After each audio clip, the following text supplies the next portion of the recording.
Ghosts in Solid Form. By Gambier Bolton. Foreword. As scientists in many parts of the world today are turning their serious attention to the question of the origin and the possible continuity of life, I feel that the time has now arrived when a textbook on the subject of the phenomena, known to investigators as materializations, should be issued to the public, in order to assist inquirers, both scientists and laymen, in their endeavor to solve these vitally important matters.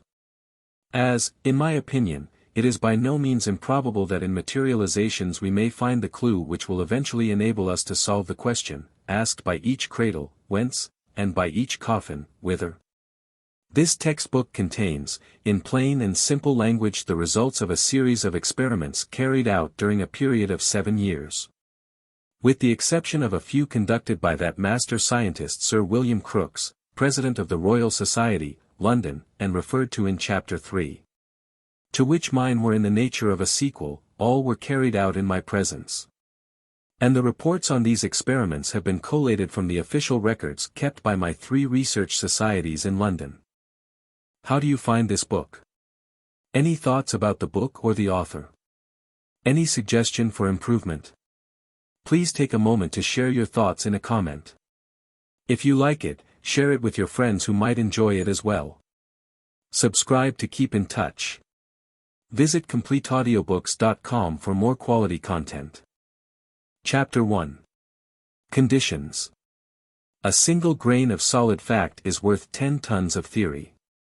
The more I think of it, the more I find this conclusion impressed upon me, that the greatest thing a human soul ever does in this world is to see something and tell what it saw in a plain way.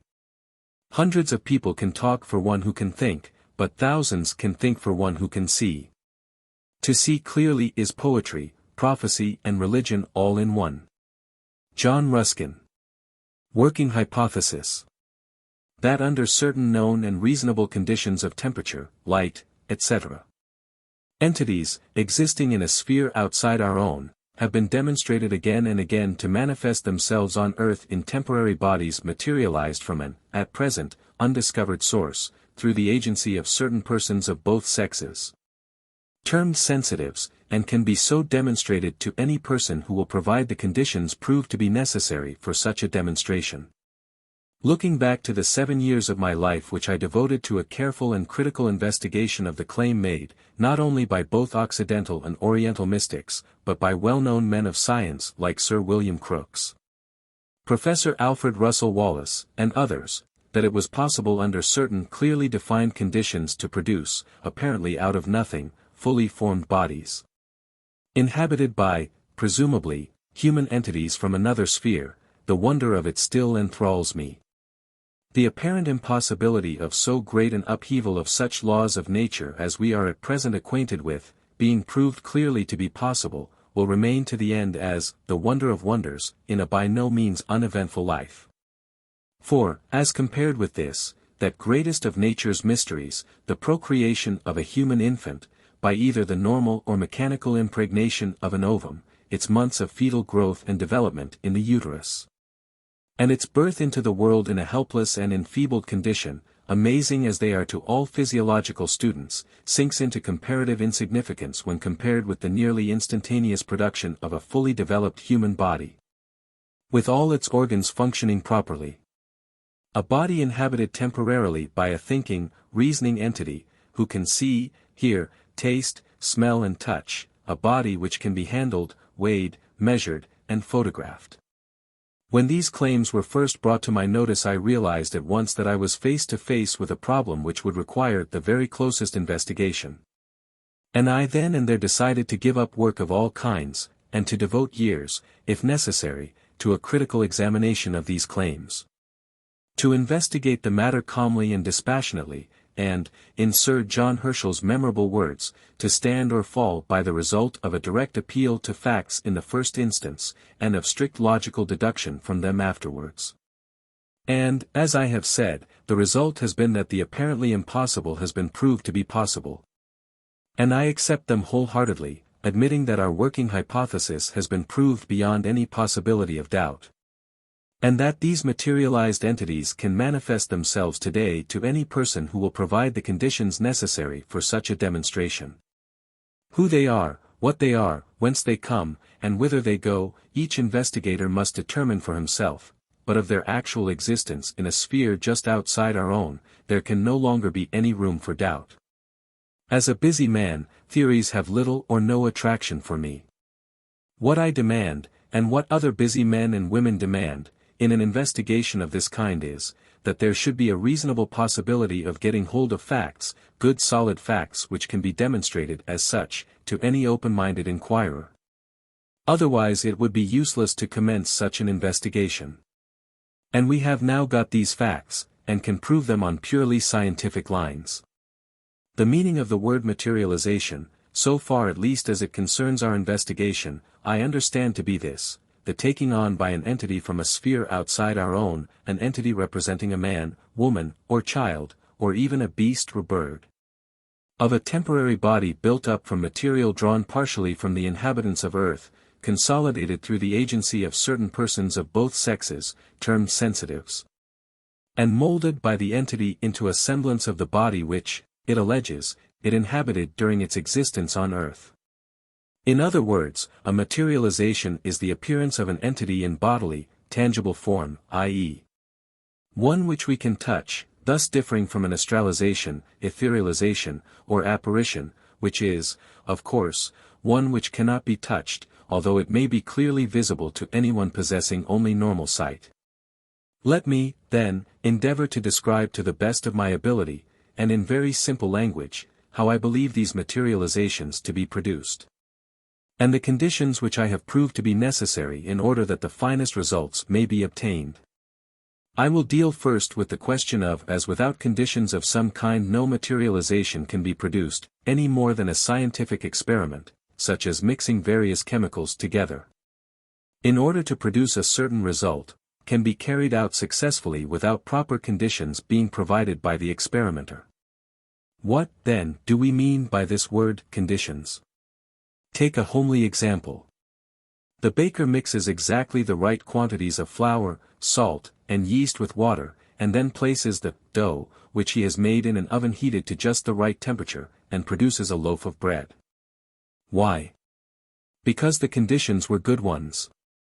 Had he omitted the flour, the yeast, or the water, or had he used an oven over or underheated, he could not have produced an eatable loaf of bread, because the conditions made it impossible. This is what is meant by the terms, good conditions, bad conditions, breaking conditions. The conditions, then, under which I have been able to prove to many hundreds of inquirers that it is possible for materialized entities to appear on earth, in solid tangible form, are these.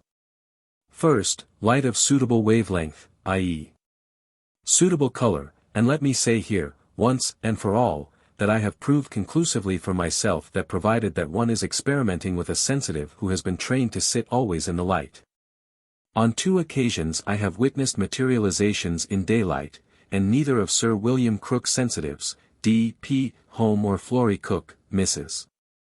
Corner, would ever sit in darkness. The latter, with whom I carried out a long series of experiments, invariably stipulating that a good light should be used during the whole time that the experiment lasted, as she was terrified at the mere thought of darkness.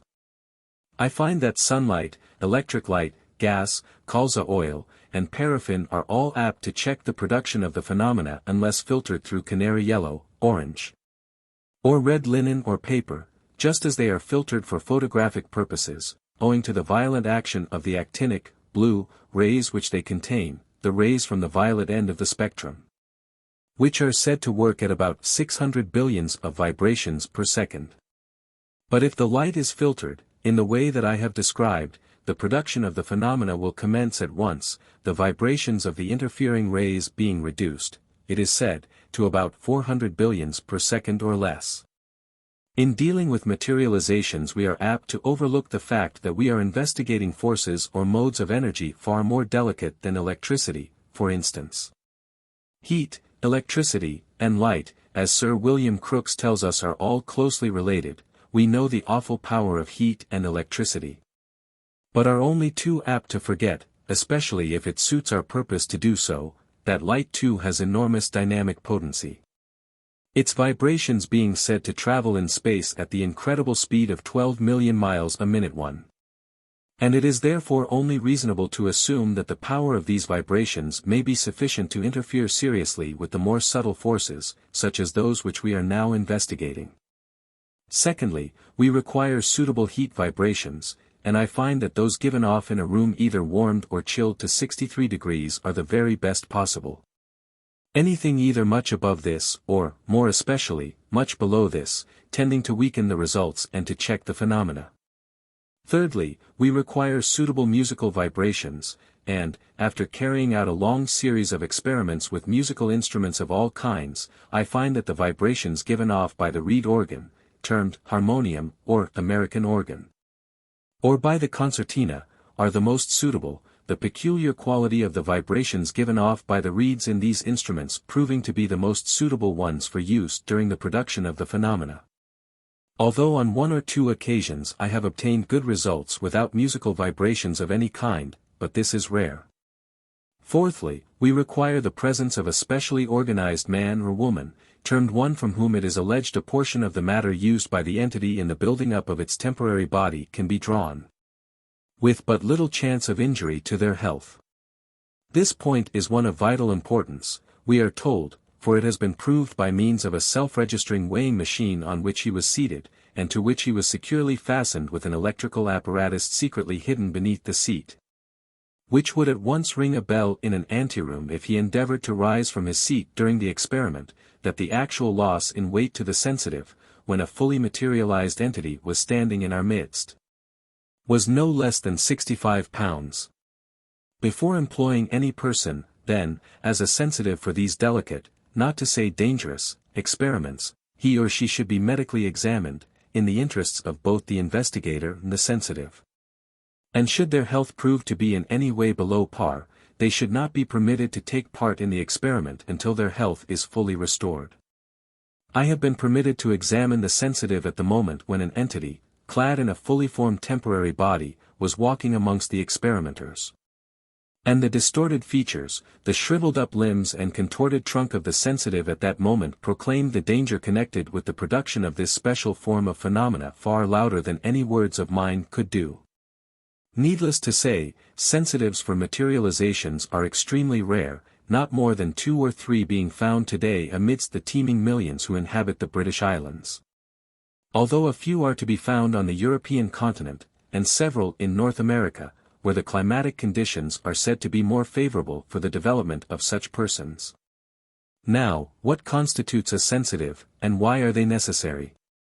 Sensitives through whom physical phenomena, including materializations, can be produced have been described, firstly, as persons in whom certain forces are stored up either far in excess of the amount possessed by the normal man or woman, or else differing in quality from the forces stored up by the normal man or woman.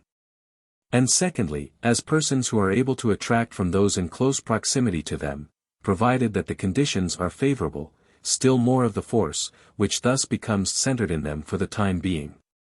In other words, a sensitive for physical phenomena is said to be for the force which is used in the production of physical phenomena, including materializations, although it is by no means improbable that such highly developed sensitives as those required for this special purpose may be found to possess extra nerve centers as compared with those possessed by normal human beings. But whether this hypothesis be eventually proved or not, there seems to be but very little doubt that, whatever the force may be which constitutes the difference between a sensitive and a non-sensitive, it is certainly of a mental or magnetic character, i.e., a combination of the subtle elements of mind and magnetism, and therefore of a psychological, and not of a purely physical character. But why is a sensitive necessary? You ask. Think of a telephone for a moment. You wish to communicate with a person who is holding only the end of the wire in his hand, the result being that he cannot hear a single word. Why is this? Because he has forgotten to fit a receiver at his end of the wire, receiver, in which the vibrations set up by your voice may be centralized, focused. A receiver, which he can place to his ear, and in doing so will at once hear your voice distinctly, but without this your message to him is lost. And it is said that this is exactly the use of the sensitives during our experiments, for they act as receivers, in which the forces employed in the production of the phenomena may be centralized. Focused, their varying degrees of sensitiveness enabling them to be used by the entities in other spheres for the successful production of such phenomena, we are told.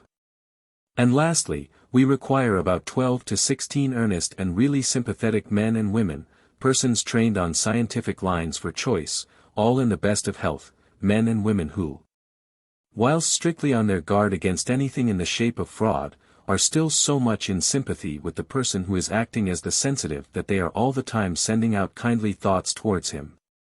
For if, as has been said, thoughts are things, it is possible that hostile thoughts would be sufficient not only to enfeeble, but actually to check demonstrations of physical phenomena of all kinds in the presence of such specially organized, highly developed individuals as the sensitives through whom materializations can be produced. I shall refer to these men and women as the sitters. We generally select an equal number so far as sex is concerned, and in addition, we endeavor to obtain an equal number of persons possessing either positive or negative temperaments. In this way we form the sitters into a powerful human battery, the combined force given off by them, if the battery is properly arranged. And the individual members of that battery are in good health, proving of enormous assistance during our experiments. If in ill health, we find that a man or woman is useless to us, for we can no more expect to obtain the necessary power from such an individual, than we can expect to produce an electric spark from a discharged accumulator, or pick up needles with a demagnetized piece of steel. We are told to remember always that all manifestations of natural laws are the results of natural conditions. Minor details too, we find, must be thought out most carefully if we are to provide what we may term ideal conditions. The chairs should be made of wood throughout, those known as Austrian bentwood chairs, having perforated seats, being proved to be the best for the purpose. The sitters should bathe and then change their clothing, the ladies into white dresses, and the men into dark suits, 2 hours before the time fixed for the experiment.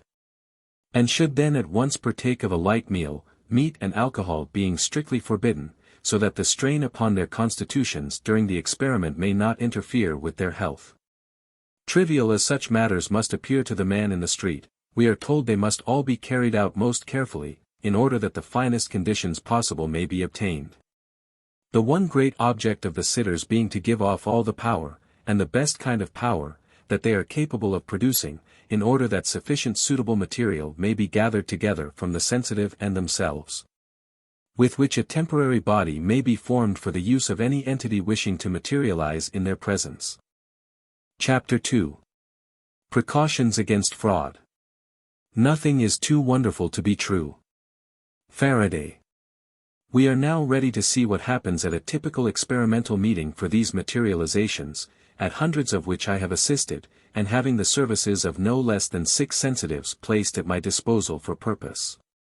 I will endeavor to describe it, I should consider to be an ideal one, held under ideal, test, conditions. Our imaginary test meeting is to be carried out, as it was on one occasion in London, in an entirely empty house, which none of us have ever entered before, a house which we will hire for this special event. By doing this we may feel sure that all possibility of fraud, so far as the use of secret trapdoors, large mirrors, and other undesirable things of that description are concerned, can be successfully thwarted. I would ask you to bear in mind that we are about to take part in a purely scientific experiment. And, whether I weary you with my descriptions or not, I intend to take just as elaborate precautions against trickery, so far as the room in which this imaginary meeting is to take place is concerned, as if I were at work getting a room ready for an actual test meeting. For I intend to leave no possible loophole for fraud, otherwise our time will be wasted. And I am going to take equally elaborate precautions to prevent trickery on the part of those attending this meeting, either as sitters or sensitive, treating one and all alike, however harsh this treatment may seem to be. But in a matter of such gravity I can trust no one, but must assume that every person attending the meeting is capable of assisting in the production of fraudulent phenomena, sitters and sensitive alike, and I shall take such preliminary precautions as will render trickery absolutely impossible by anyone present at this imaginary meeting. Harsh as it may seem, it is the only possible attitude for an open-minded investigator to assume in a matter of such vital importance as this. One which strikes down to the very roots of our existence as human beings, the origin and the possible continuity of life, to the very roots of our social and legal systems, to the very roots of our various religions. 2. For we must bear in mind that, during this experiment, we are to deal with a certain alleged fact, the possibility of entities from another sphere returning to Earth in visible, tangible bodies. Reasoning, thinking entities who are able to tell us of their life in other spheres. Who proclaim the falsity of much that we regard as sacred, and we must therefore demand the most stringent tests that human ingenuity can devise, in order that we may be able to prove the truth or the falsity of the alleged fact. No other course is possible, in my opinion, for the investigator who is entering for the first time upon this little-known field of research. Such vast numbers of persons, such incredible numbers, attended the experimental meetings which I instituted in London for the examination of this alleged fact, persons from all parts of Great Britain, all parts of Europe, Canada, and the Americas. From far-off Japan, China, Burma, India, Africa, Australia, and other portions of the world, persons in all stations of life, from those closely and intimately connected with the royal family, members of the royal household.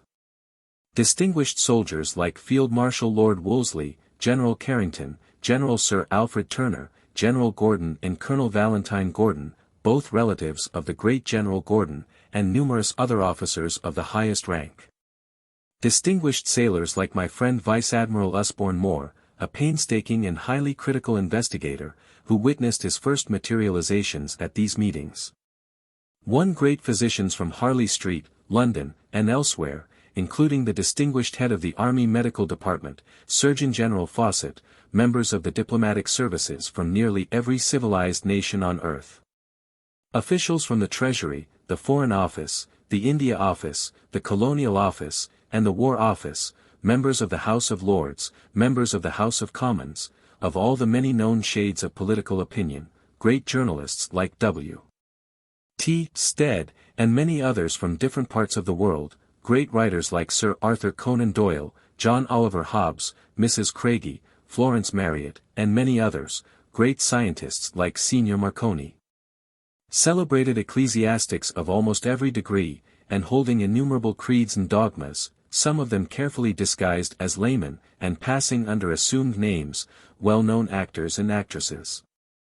Well-known musicians, singers, artists, and architects.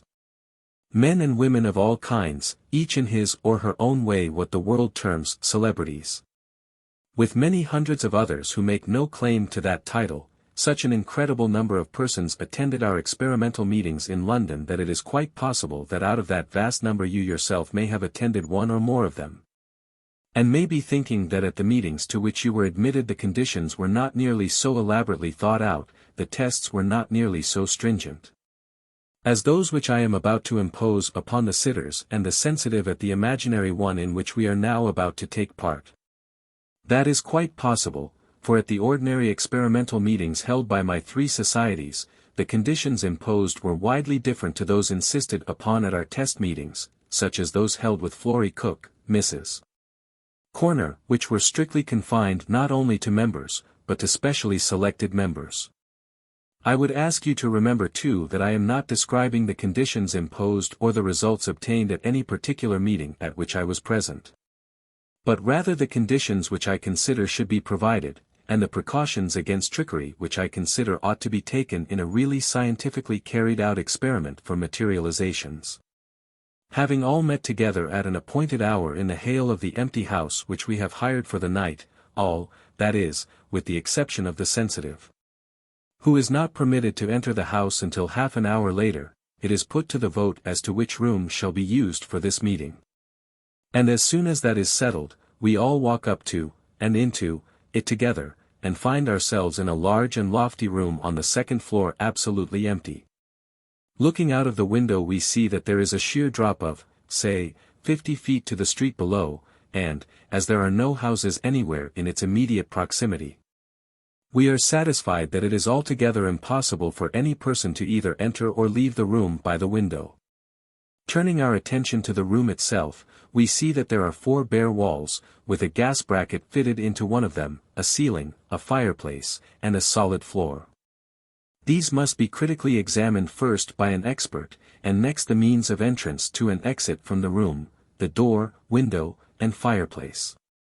I have purposely included amongst the sitters a well-known London doctor, an equally well-known London architect, both extremely skeptical, as they actually were at one time, as to the possibility of obtaining results unless fraud was introduced, and also 2 persons who have developed to a high degree their powers of second sight, clairvoyance or clear-seeing, and shall make great use of them all during the meeting, as I frequently did when experimenting in London.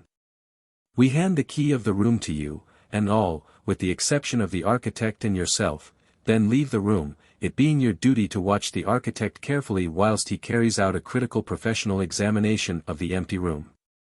He will then draw up a report, which you will both sign, saying that in your opinion the room is not prepared in any way, but is in a perfectly normal state.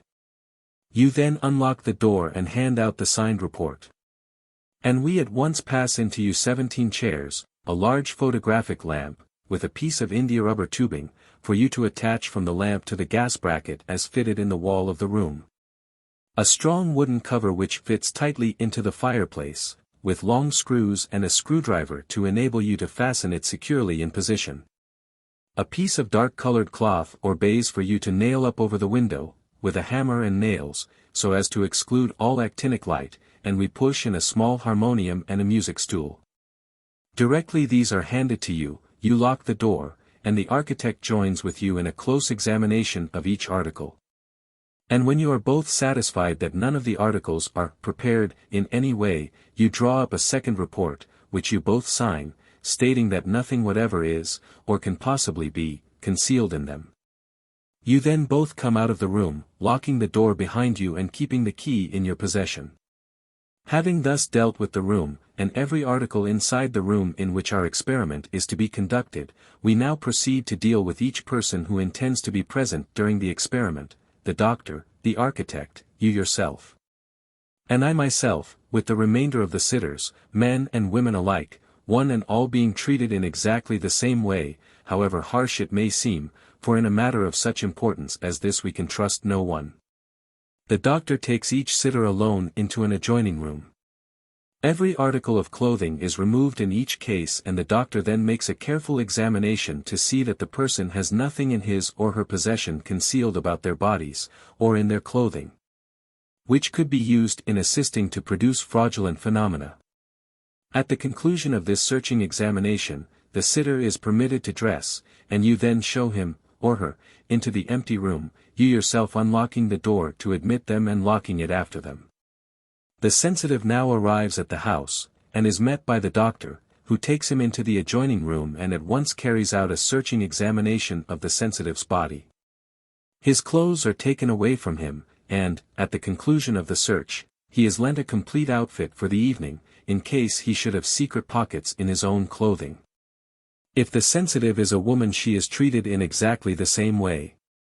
And, after her clothing has been taken away from her, she is lent, not only a black dress, but a complete set of black underclothing for use during the experiment, even her white pocket handkerchief being taken from her before she enters the room, so that she cannot possibly masquerade as an entity clad in white draperies. When the search is over, and the change of clothing has been completed, you unlock the door, and the sensitive is admitted to the room for the first time. All are now in the room with the exception of the doctor. And it is then put to the vote as to who shall pass out and carefully examine the doctor, and only this sitter is permitted to go out of the room. On the completion of the examination, the doctor and the sitter return to the room, and the door is finally locked and bolted, you retaining the key during the whole evening. The large gas lamp on the mantelpiece has of course been lit previous to this, and the flame is now turned up fully. The sensitive takes his seat on a chair placed in a corner of the room furthest away from the door, the window, and the fireplace. The sitters placing their 16 chairs in a half-circle round him, so that he can only escape from his chair into the room by climbing over the sitters. The architect is then given strips of gummed paper and a stylographic pen.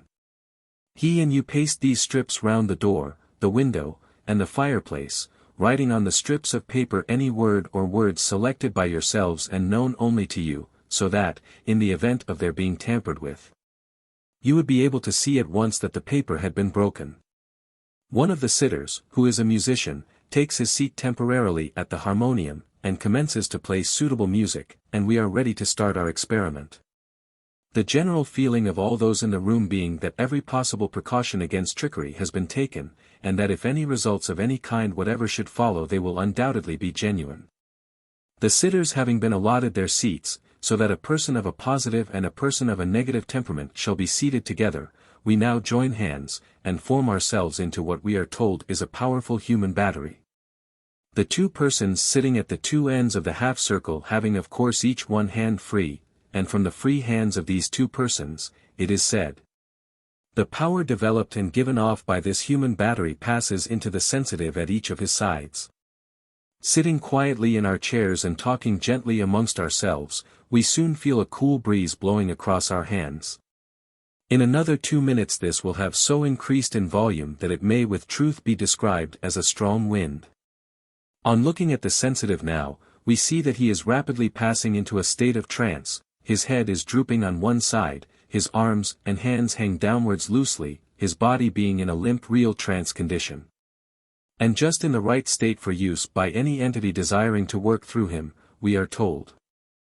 I have only experimented with one sensitive who did not pass into trance, but, seated amongst the sitters, he remained in a perfectly normal condition during the whole of the experiment. Watching the materialized forms building up beside him, and talking to and with them during the process. I shall refer to him shortly.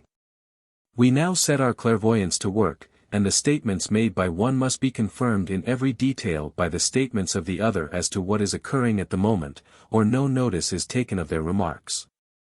Both now report that they see a thin white mist or vapor coming from the left side of the sensitive, if a man, or from the pelvis, if a woman, which passes into the sitter at the end of the half-circle nearest to the sensitive's left side. It then passes, they state, from sitter number 1 to sitter number 2, and so on, until it has gone through the whole of the 16 sitters, passing finally from the last one, no.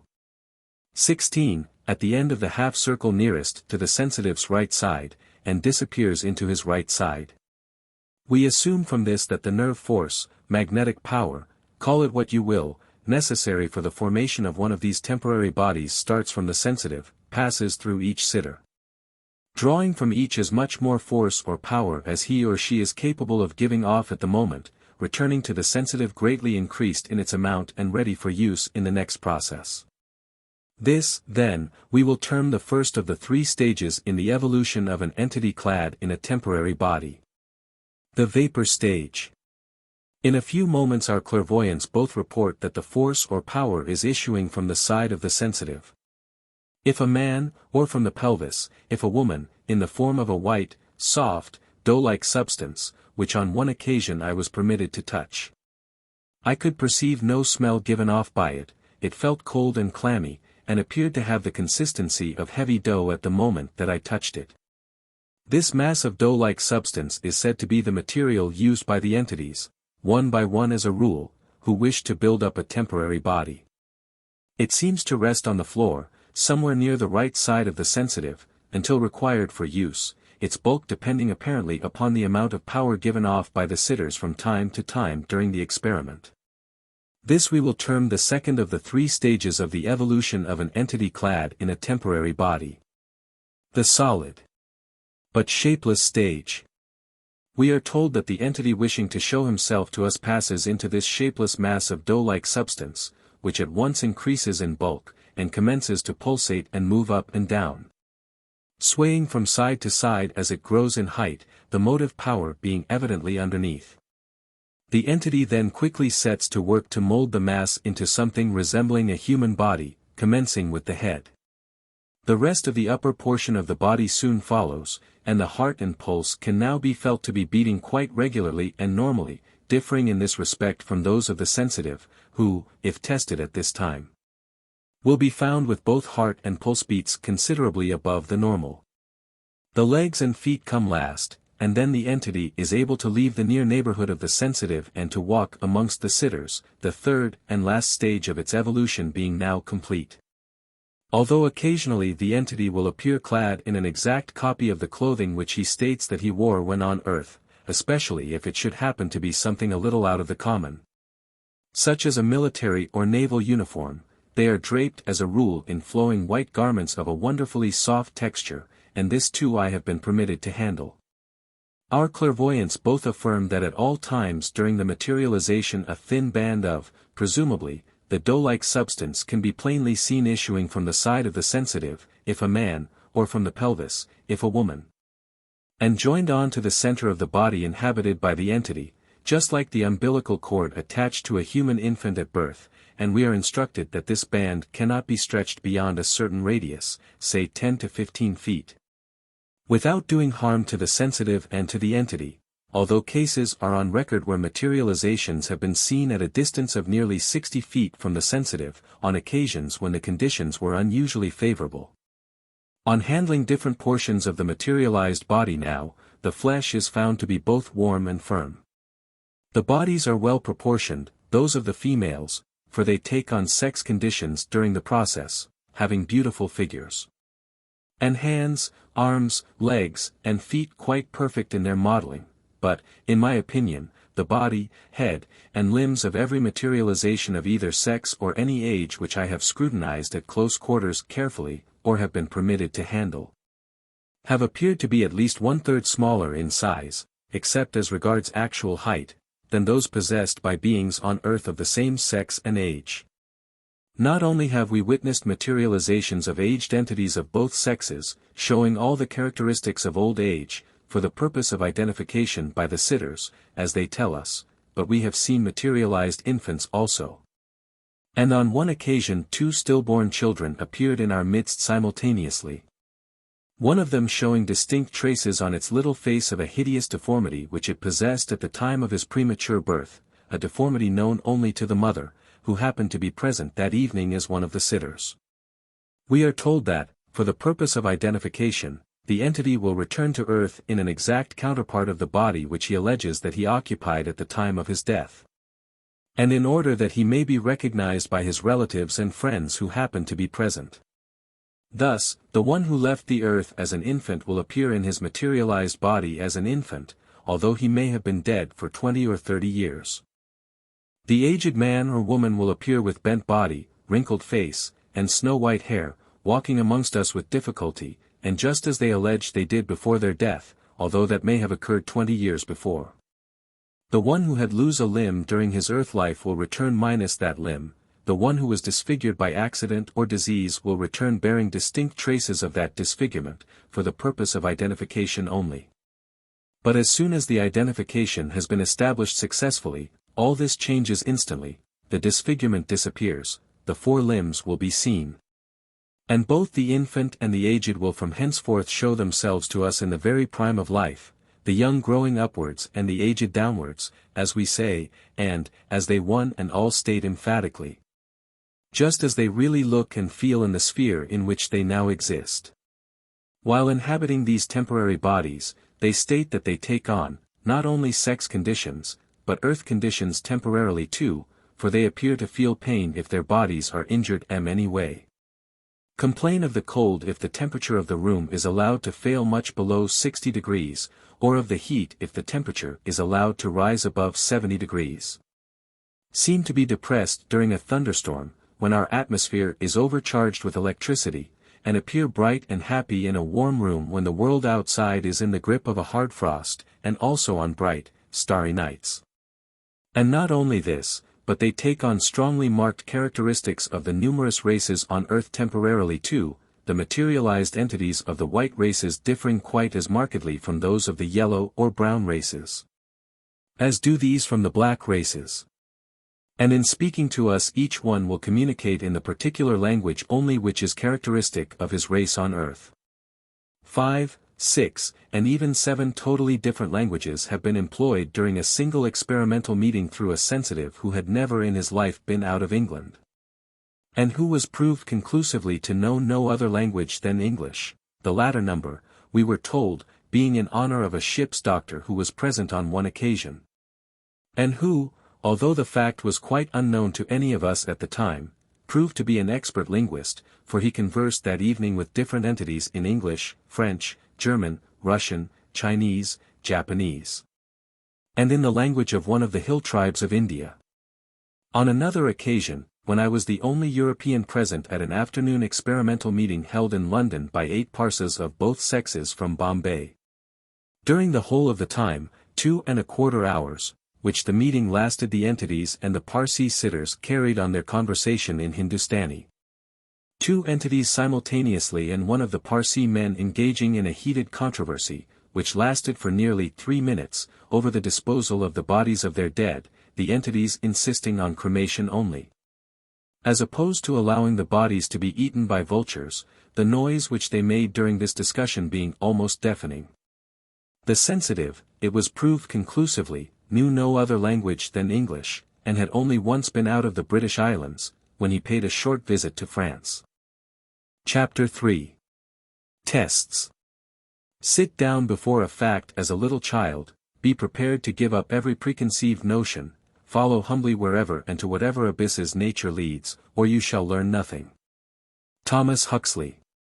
The tests given to me and to my fellow investigators through the 6 sensitives who so ably assisted us during our 7 years of experimental work in this little-known field of research, the tests have been so numerous, and were of such a varied character, that I find it somewhat difficult to know which to select out of the hundreds which were recorded in our books officially and elsewhere, the ones which will prove of the greatest interest to inquirers.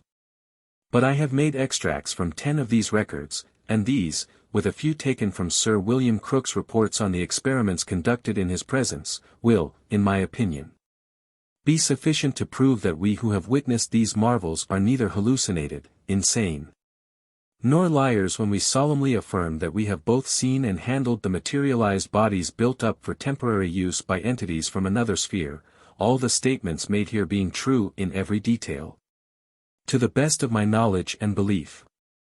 Experiment number 1. Place, Lyndhurst, New Forest, Hampshire. Sensitive A, male, aged about 46. As an example of a simple but exceedingly severe test, I would first record one given to me and a fellow investigator on the outskirts of the New Forest, one for which no special preparation of any kind whatever had been made. The sensitive, a nearly blind man, was taken by us on a dark night to a spot totally unknown to him, as he had only just arrived from London by train, and was led into a large travelling caravan, one which he had never been near before, as it had only recently left the builder's hands. During the day I had made a critical examination of the interior of the caravan, and had satisfied myself that no one was or could possibly be concealed in it. I then locked the door, and kept the key in my pocket until the moment when, on the arrival of the sensitive, I unlocked the door and we all passed into the caravan together. I then locked and bolted the door behind us. As I have already said, no preparation of any kind had been made for the experiment. It was merely the result of a desire to see if anything could be produced, through this sensitive, under extremely difficult conditions which we considered as so utterly bad as to make failure a certainty. We did not even possess a chair of any kind for the sensitive or ourselves to sit upon, so we placed for his use a board on top of the iron cooking range which was fixed in the kitchen portion of the caravan, whilst we sat upon the 2 couches which were used as beds in the living portion of the caravan. There was no music, no powerful, human battery, in the shape of a number of picked sitters. In fact, the conditions were just about as bad as they could possibly be, and yet, within 10 minutes of my locking the door behind us, the figure of a tall man stood before us. A man so tall that he was compelled to bow his head as he passed under the 6-foot-high partition which separated the 2 sections of the caravan. He said, "I am Colonel __, who was killed, as you say, at the Battle of ___ in Egypt. For many years during my earth life I was deeply interested in materializations, and spent the last night of my life in England experimenting with this very sensitive. And it is a great pleasure to me to be able to return to you, strangers though you both are to me, through him. To prove to you that I am not the sensitive masquerading before you, will you please come here and stand close to me, and so settle the matter for yourself? I at once rose and stood beside him, almost touching him.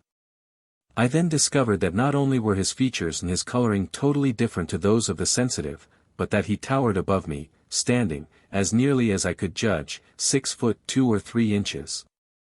And was certainly 4 inches taller than either the sensitive or myself. Whilst thus standing beside him, and at a distance of about 8 feet from the sensitive, we could both hear the unfortunate man moving uneasily on his hard seat on the kitchen range, sighing and moaning as if in pain. The entity remained with us for about 3 minutes, and his place was then taken by a slightly built young man, standing about 5 feet 9 inches, one claiming to be a recently deceased member of the royal family. He talked with us in a soft and pleasing voice, finally whispering a private message to my companion, asking him to deliver it to his mother, Queen. Experiment number 2. Place, Peckham Rye, London, SE sensitive A, male, aged about 46. An almost equally hopeless task was set this sensitive by the owner of the caravan and myself when we experimented with him at midday on a brilliant morning in July. With sunlight streaming into the room round the edges of the drawn-down window blinds, and round the top, sides, and bottom of the heavy window curtains, which we had pinned together in a vain attempt to keep out the sunlight during the experiment. And yet, once again, and in spite of the conditions which we regarded as utterly hopeless, the figure of a man appeared in less than 10 minutes, materialized from head to foot, as he proved to us by showing us his lower limbs. He left the side of the sensitive, walked out into the room and stood between us, talking to us in a deep rich voice for nearly 3 minutes. As he stood beside us we could hear the sensitive, 12 feet away, moving uneasily on his chair and groaning slightly. 5 minutes after he disappeared the same, alleged, recently deceased member of the royal family walked out to us and held a short private conversation with my companion, and sent another message to his mother, Queen. Experiment No. 3. Place, West Hampstead, London, NW sensitive B, female, aged about 49. Persons of middle age or older who happened to be in England a few years ago at the time that 2 lawsuits were brought against a celebrated conjurer by the clever young man who had succeeded in exposing one of his most mystifying tricks. Will well remember the sensation caused by the giving of both verdicts against the conjurer. And the young man, to whom I shall refer, as Mr. X. At once became famous as the man who had beaten one of the cleverest conjurers of the day. A friend of mine, who had been present on several occasions when Sir William Crookes sensitive, Flory Cook, Mrs. Corner, referred to above as sensitive B, had produced materializations in gaslight at my house in London, asked her to visit his house at West Hampstead one evening to meet several friends of his. And to see if it were possible for any entity to materialize in my friend's own drawing room. She at once accepted his invitation to sit there under strict test conditions. And talking the matter over with some of his friends a day or 2 before the one chosen for the experiment, he told me that they had arranged to have the sensitive securely tied to her chair, to have strong iron rings fastened to the floorboards, through which ropes would be passed, these ropes to be securely fastened to the sensitive's legs.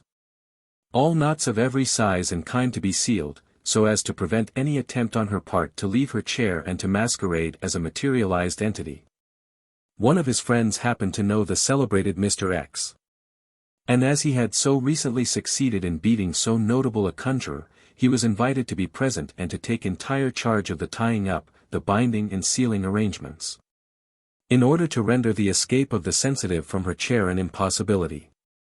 When I joined the party in the drawing room, Mr. X, to whom I was introduced, was busily engaged in tying the sensitive up with his own ropes and tapes, sealing every knot with special sealing wax and with a seal provided by our host. The room was a large one, and a portion at one end had been cleared of all furniture, and in the center of this space only the sensitive seated upon her chair, and Mr. X, busily at work, were to be seen. And the latter, after another 15 minutes of real hard labor, was asked by our host if he was thoroughly satisfied that the sensitive was fastened to her chair securely. He replied that so securely was she fastened, that if she could produce phenomena of any kind whatever under such conditions, he would at once admit their genuineness. The sensitive was all this time in a perfectly normal state, and not flurried in any way, her one anxiety being lest we should lower the lights, as she was so terrified at the thought of darkness. Mr. X, after stepping backwards to have a final look at the result of his labors, then walked close to the spot where the sensitive was sitting in gaslight, and put one hand up towards the top of the curtain. And was in the act of drawing this round her to keep the direct rays of the gaslight from falling upon her, when a large brown arm and hand suddenly appeared, the hand being clapped heavily upon Mr. X's shoulder, whilst a gruff masculine voice asked him in loud tones, "Are you really satisfied? I have witnessed some strange happenings in connection with my investigation of occult matters, but to my dying day I shall never forget the look of blank astonishment on Mr. X's face at that moment." Quickly recovering himself, however, he at once examined the sensitive, a little woman, far below the average height, having small hands and feet, as we could all see quite clearly, and declared that every seal and every knot was unbroken. And just as he had left them not 60 seconds before.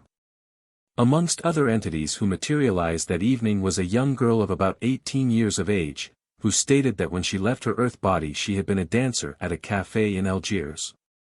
She came from the spot where the sensitive was seated, laughing heartily, stating that the hand and arm belonged to an old English sailor, whom she spoke of as the captain. She said, further, that he had been standing with her watching the tying up process from their sphere, and laughing at Mr. X's vain attempt to prevent the production of the phenomena. The captain had very much wished to materialize fully, so as to surprise Mr. X, as he stepped back from the sensitive, but finding that he could only get sufficient power to produce a hand and arm, he was in a bad temper. And this was evidently the case, for during the 10 minutes that the girl remained talking to us we could now and then hear the gruff voice of the captain rolling out language which can only be described as forcible and free. The experiment lasted for nearly an hour, and at its conclusion Mr. X examined the sensitive, and once again reported that every seal and knot were just as he had left them at the commencement of the experiment. Experiment No. 4. Place, my house in London. Sensitive D, male, aged about 34. On numerous occasions this sensitive has been seen by all present, in gaslight shaded by red paper, seated on his chair in a state of deep trance, and was heard to be breathing heavily, whilst two materialized entities stood beside him. Or with one beside him, and the other standing 5 to 8 feet away from him and close to the sitters. Again, two female entities were seen simultaneously when this, male, sensitive was experimenting with us, one of them inside the half-circle formed by the 16 sitters, and talking to them in a low sweet voice. At a distance of about 8 feet from the sensitive. Whilst the other female entity passed through or over the sitters, and walking about the room outside the half-circle formed by the sitters, came up behind two of them, and not only spoke audibly to them, but also held a short conversation with the entity inside the ring, both speaking almost instantaneously. Experiment number 5. Place, my house in London. Sensitive D, male, aged about 34. One of the two female entities referred to in experiment No. 4, a tall and particularly graceful woman, apparently about 25 years of age, was walking amongst the sitters, talking to them, and showing them her beautifully modeled hands, the fingers being unusually long in tapering. Stopping in front of one of the male sitters, Mr. D, whose thoughts at that moment she must have clearly read, she asked him to lend her his gold signet ring. He admitted afterwards, that in spite of all that he saw for himself that night, he still half believed that the male sensitive had escaped from his chair, and was masquerading cleverly as the female entity. With considerable difficulty Mr. D took the ring off his little finger, and she then held up both her hands, and in the presence of the 15 other sitters, she dropped his ring quite easily over, not only each of her 8 fingers, but over both thumbs as well. He then put the ring into his waistcoat pocket, and at the conclusion of the experiment, we stood round him whilst he tested the ring on the hands of the sensitive. And he was altogether unable to pass it over the second joint of any of his fingers on either hand, and could not get it on to his thumbs at all. Experiment number 6. Place, the Psychological Society, London. Sensitive C, male, aged about 50. This sensitive is the one to whom I referred on page 27, the man who would not sit apart from the circle formed by the sitters, but insisted on sitting amongst them. Two of them holding his hands firmly with their own during the whole time that we were experimenting with him. He did not pass into a state of trance, but was perfectly normal during the experiment, and when a materialized form appeared he would speak to the entity inhabiting the form as it moved about the room, and the entity would reply in a clear voice, which was distinctly audible, not only to the 14 or 16 sitters in the room, but to 2 observers who were stationed outside the door of the room, whose notes, made at the time, proved conclusively that we were none of us hallucinated during the experiment. On the occasion to which I now refer, the organist was absent owing to illness, so the harmonium was closed, and a circle BF sitters was formed at a distance of 20 feet away from the instrument. And there the sensitive sat, firmly held by the 2 officials in charge of him for that night, the president and vice president of the society. In about 10 minutes a tall and slim man appeared in our midst, who after passing mysteriously either through or over the circle formed by the sitters, walked slowly to the harmonium, raised the cover, and pushed it back. He then seated himself on the music stool, and drawing out some of the stops, played half a dozen perfectly harmonious chords upon the instrument, using both hands, and apparently working the pedals with both feet. The music was distinctly heard, not only by the 14 sitters present in the room, but also by the 2 observers stationed outside the room. The sensitive being held securely during the whole time that the experiment lasted, at a distance of nearly 20 feet away from the entity seated upon the music stool. Half an hour later, one of the entities suggested that a little music would help to make the conditions better. So I left my seat, went to the harmonium and was in the act of playing a voluntary, when the sensitive, nearly 20 feet away, said, "Look behind you, please." I turned my head, and there almost touching me, stood the same tall and slender figure of a man. And gazing closely into his face, I at once perceived that his features were of a distinctly different type to those of the sensitive, whilst his height exceeded that of the sensitive by nearly 3 inches. He said, "We thank you, friend, for your kind help. The vibrations given off by this instrument are of very great assistance to us during these delicate experiments." Experiment number 7. Place, Whitehall, London. S. W. Sensitive D, male, aged about 34. 2 young men, to whom I shall refer as Mr. T and Mr. W, who had often experimented with this sensitive at my house in London, asked him if he would attend at their office one evening to see if any results could be obtained there. And he at once accepted their offer, and they were good enough to invite me to join their party of friends. Today those 2 young men are holding high positions in the state, but they had never allowed the fact to leak out that they were in any way connected with the government or its services. And from their reference to the office, we all assumed that they were engaged in business in London. They asked me to bring the sensitive to an address which they gave me, and on driving to this address with him, I saw that it was a narrow street leading out of that busy thoroughfare, Whitehall, London. And on stopping the cab, I was greatly surprised to find that we were drawn up at, apparently, the side entrance to a very large building, the front of which evidently faced Whitehall.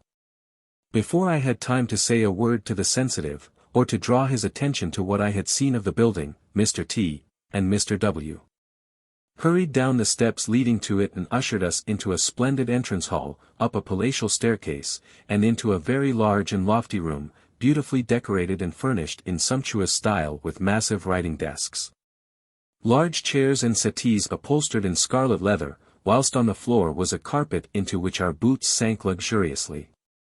2 ladies were waiting for us near the handsomely carved fireplace, and we were then informed that no other persons had been invited, so closing and locking the doors, we took our seats round the sensitive in one corner of the palatial room and awaited results. Now, in this instance again, little or no special preparation had been made for the experiment, and, in spite of the splendor of the place and its contents, I told them that I doubted if we should get anything whatever in the way of results under such adverse conditions. The sensitive quickly passed into a state of trance, and, in less than 15 minutes of our taking our seats, the figure of a tall and elderly man appeared, who stooped slightly as he walked. He moved towards Mr. T and Mr. W, who recognized him instantly. The ladies too both recognized him, but as no name was mentioned by them, I concluded that the entity was probably a relative or personal friend of theirs. After standing before them for nearly 2 minutes, he suddenly turned and walked up to within 18 inches of the spot where I was seated. I knew him at a glance, and said, "Why, it is Lord whom I so often saw in 1881. He at once bowed his head and smiled at me in quite a friendly way, but although his lips moved distinctly, I did not hear what he said. Mr. T was the first to speak aloud. He said, "This is more than wonderful. The place in which we are sitting is the London, and this is Lord S own room. We decided to sit here as a test, without telling you or the sensitive the place we had selected, in order that we might see whether it was possible for Lord to return to the room which he so dearly loved. The one in which so many of his greatest diplomatic triumphs were carried to a successful issue." They then told me for the first time that they were both in the service. 2 or 3 other entities appeared. And a small wild animal from India, to which I shall refer shortly, also materialized, in spite of my imploring the entities not to let him do so, or at least to keep him in check in such a palatial apartment. But this the entities declared themselves incapable of doing, and the little animal scampered into the room, climbed onto the gorgeous writing desk nearest to us, and rushed across it, scattering official papers, pens, and pencils in wild confusion. How we all escaped the headsman's block on Tower Hill, or imprisonment for life, for our escapade in a government building, and in one of the most sacred rooms in that building, remains an unsolved mystery to me to this day. Experiment No. 8. Place, Wilton Crescent, London, S.W. Sensitive D, male, aged about 34. Whilst this, male, sensitive was seated in a corner of the room, and wedged in there tightly by the ring of sitters grouped round him, sitter No. 1 being not more than 3 feet from him, a female entity appeared, who at once walked out amongst the sitters and stood talking to them for more than 5 minutes. When at a distance of about 8 feet from the sensitive, one of the legs of the wooden chair on which he was seated suddenly gave way, and he fell forward into my arms, as I happened to be the sitter number 1 and nearest to him. He was in deep trance, breathing heavily and groaning slightly. Contrary to our expectations, the entity was not nearly so startled as were the sitters, her first thought being for him. She stood perfectly still at the spot where she had been at the moment of the accident, and directly we had propped up the chair temporarily, and had placed the unconscious sensitive upon the seat once more. She walked slowly towards him and then dematerialized, as she often used to do, passing to all appearances through the floor. This was always an interesting portion of the experiment to watch. The feet and ankles would first disappear, then slowly the legs, up to the hips, would sink downwards, next the body up to the neck.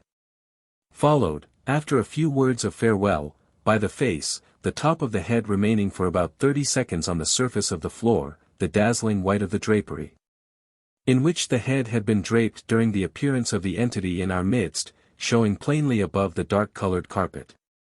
The dematerialization lasted for about 1.25 minutes from first to last, and was clearly visible, by artificial light, to all present on every occasion. Experiment number 9. Place, Eaton Square, London, S.W. Sensitive D, male, aged about 34. Materializations of both beasts and birds sometimes appeared during our experiments with this sensitive, the largest and most startling being that of a seal, which appeared on one occasion when Field Marshal Lord Wolseley was present. The first time that this occurred was in a private house in Eaton Square, which the sensitive had never entered before, the owner of the house being a complete stranger to him at the time. During the experimental meeting we suddenly heard a remarkable voice calling out some absurd remarks in loud tones, finishing off with a shrill whistle. "Why, that must be our old parrot," said the lady of the house. "He lived in this room for many years, and would constantly repeat those very words." This was at once confirmed by her daughter, and also by the lady's governess, who were present as sitters.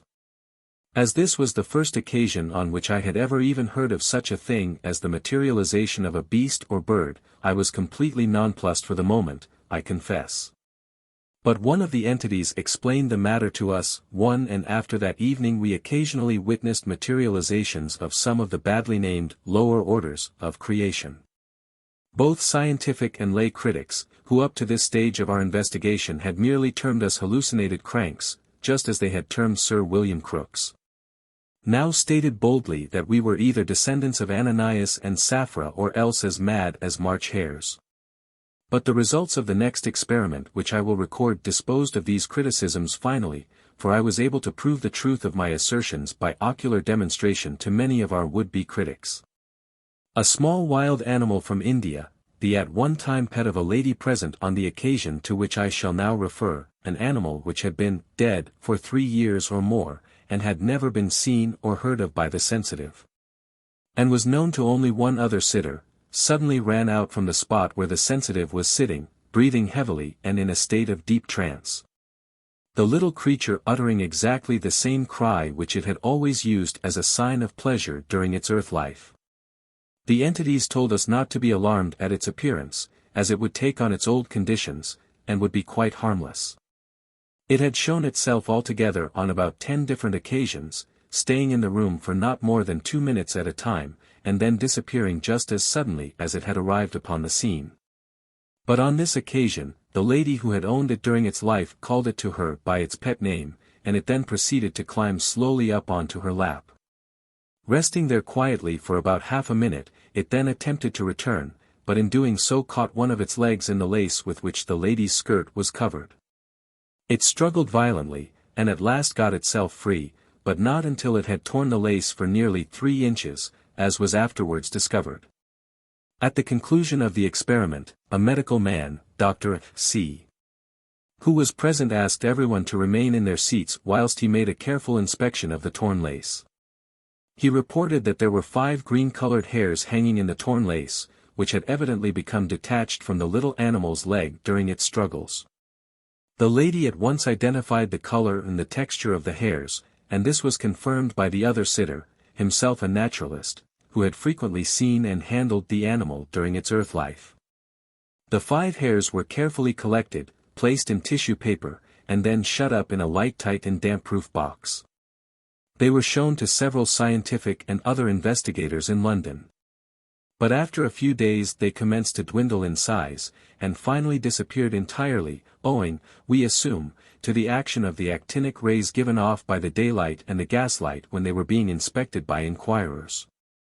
It was those 5 little green hairs which settled the sneers of our would-be critics finally.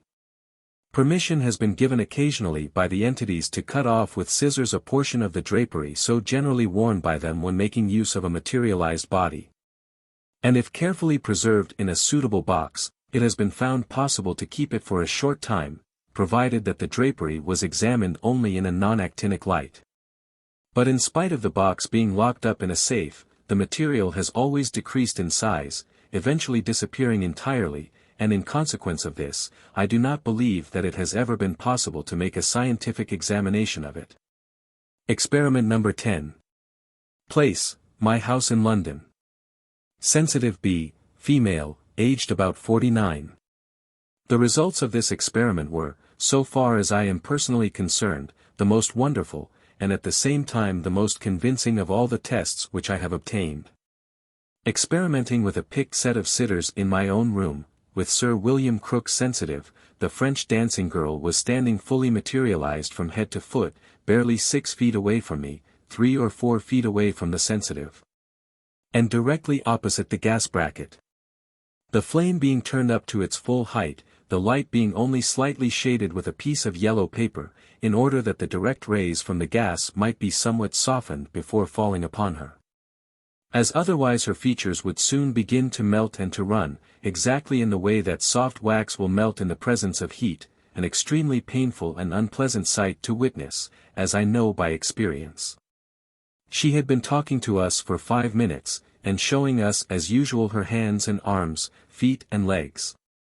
As she was evidently extremely proud of their beautiful modeling, when she turned to me and asked me to leave my seat and come and stand beside her. I did this, and she at once moved up quite close to me and rested her little head upon my right shoulder. I noticed that, although her features appeared to be smaller than those of a normal young woman of her age on earth, she was considerably taller than the sensitive, than a rather short and stout woman of nearly 50. And the mother of 2 grown-up daughters. Her complexion was beautifully fair, whilst that of the sensitive was very dark, the hair in each case following the general coloring. Her ears were unpierced, while the sensitive always wore earrings. These things satisfied me that the entity and the sensitive were 2 absolutely separate beings. But not content with this, I, for the first and only time during the 7 years which I devoted to this investigation, broke conditions, but the desire to settle the great problem once and for all so overmastered me that I very gently passed my right arm completely round the entity, and found that I was clasping the thin waist of a young girl, which felt both warm and firm to the touch through the white drapery with which it was covered. The measurement certainly not exceeding 15 to 16 inches, whereas the waist measurement of the sensitive that night was 24 inches. In this way, then, I received my final test, a test so absolutely convincing that I never asked for another one. And although I continued my investigations for several years longer, and with 5 other sensitives, no entity ever gave me such a test as this, nor did I consider it necessary to ask them for another one. But our red-letter evening was not yet over by any means, for instead of displaying anger at my breaking conditions so deliberately, the entity merely smiled at the sitters as I held her firmly in my grasp for half a minute or more, and did not attempt to take her head from my shoulder until I had released her from my grasp. I then apologized to her for what I had done, and thanking her for giving me so wonderful a test, I returned to my seat. She then invited a lady to take her stand beside her, singling out one who up to that moment had always candidly admitted that she regarded this special sensitive as a fraud. The lady left her seat, and stood close to the entity, who at once rested her head upon the lady's shoulder, permitting her to place her arm round the girl's waist. And a very charming picture they made, the lady being dressed in a modern evening costume, the girlish form of the entity being clad in flowing robes of dazzling whiteness. They stood like this for nearly a minute, when we heard the entity ask the lady to turn her head round, and to look at the spot where the sensitive was sitting in deep trance, only about 4 feet away. She did this, and stated that she could see the sensitive distinctly, her head drooping upon her chest, her arms and hands hanging loosely at her sides, and her body clothed in black velvet. For she always insisted on wearing not only a black dress during our experiments with her, but black underclothing throughout, even giving to us her pocket handkerchief just before she passed into trance, so that no one could ever accuse her of masquerading as a materialized entity clad in white robes. Sir William Crookes carried out a series of experiments with this sensitive, Florrie Cook, before her marriage to Mr. Corner, and she lived in the house of Sir William and Lady Crookes, in London, for some years, I believe. Needless to say, the experiments which he conducted were always carried out under the very strictest test conditions which a man of such worldwide renown as a scientist could devise. And it was owing to the splendid training which she obtained under Sir William Crookes that she was able to produce, during my experiments with her, long after her marriage, such wonderful materializations in strong light. And after submitting willingly to a searching examination of her clothes and body by a qualified medical man, instead of shrinking from tests, she was always glad to think that we were endeavoring to obtain them through her, and when we had succeeded, no one was more thoroughly gratified to hear of our good fortune than Mrs. Corner herself. All honor to her memory. During Sir William Crookes' experiments with her, an entity, calling herself Katy, permitted him not only to cut off portions of the white drapery in which she always appeared, and a long lock of hair from her head, but permitted him to hold her in his arms and to make a scientific examination of her materialized body. He writes in the public press, "Having seen so much of Katy lately when she has been illuminated by the electric light, I am able to add to the points of difference between her and the sensitive which I mentioned in a former article. I have the most absolute certainty that the sensitive and Katy are 2 separate individuals so far as their bodies are concerned.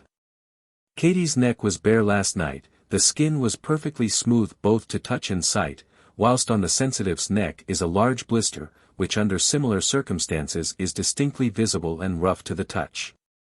Katie's complexion is very fair, while that of the sensitive is very dark.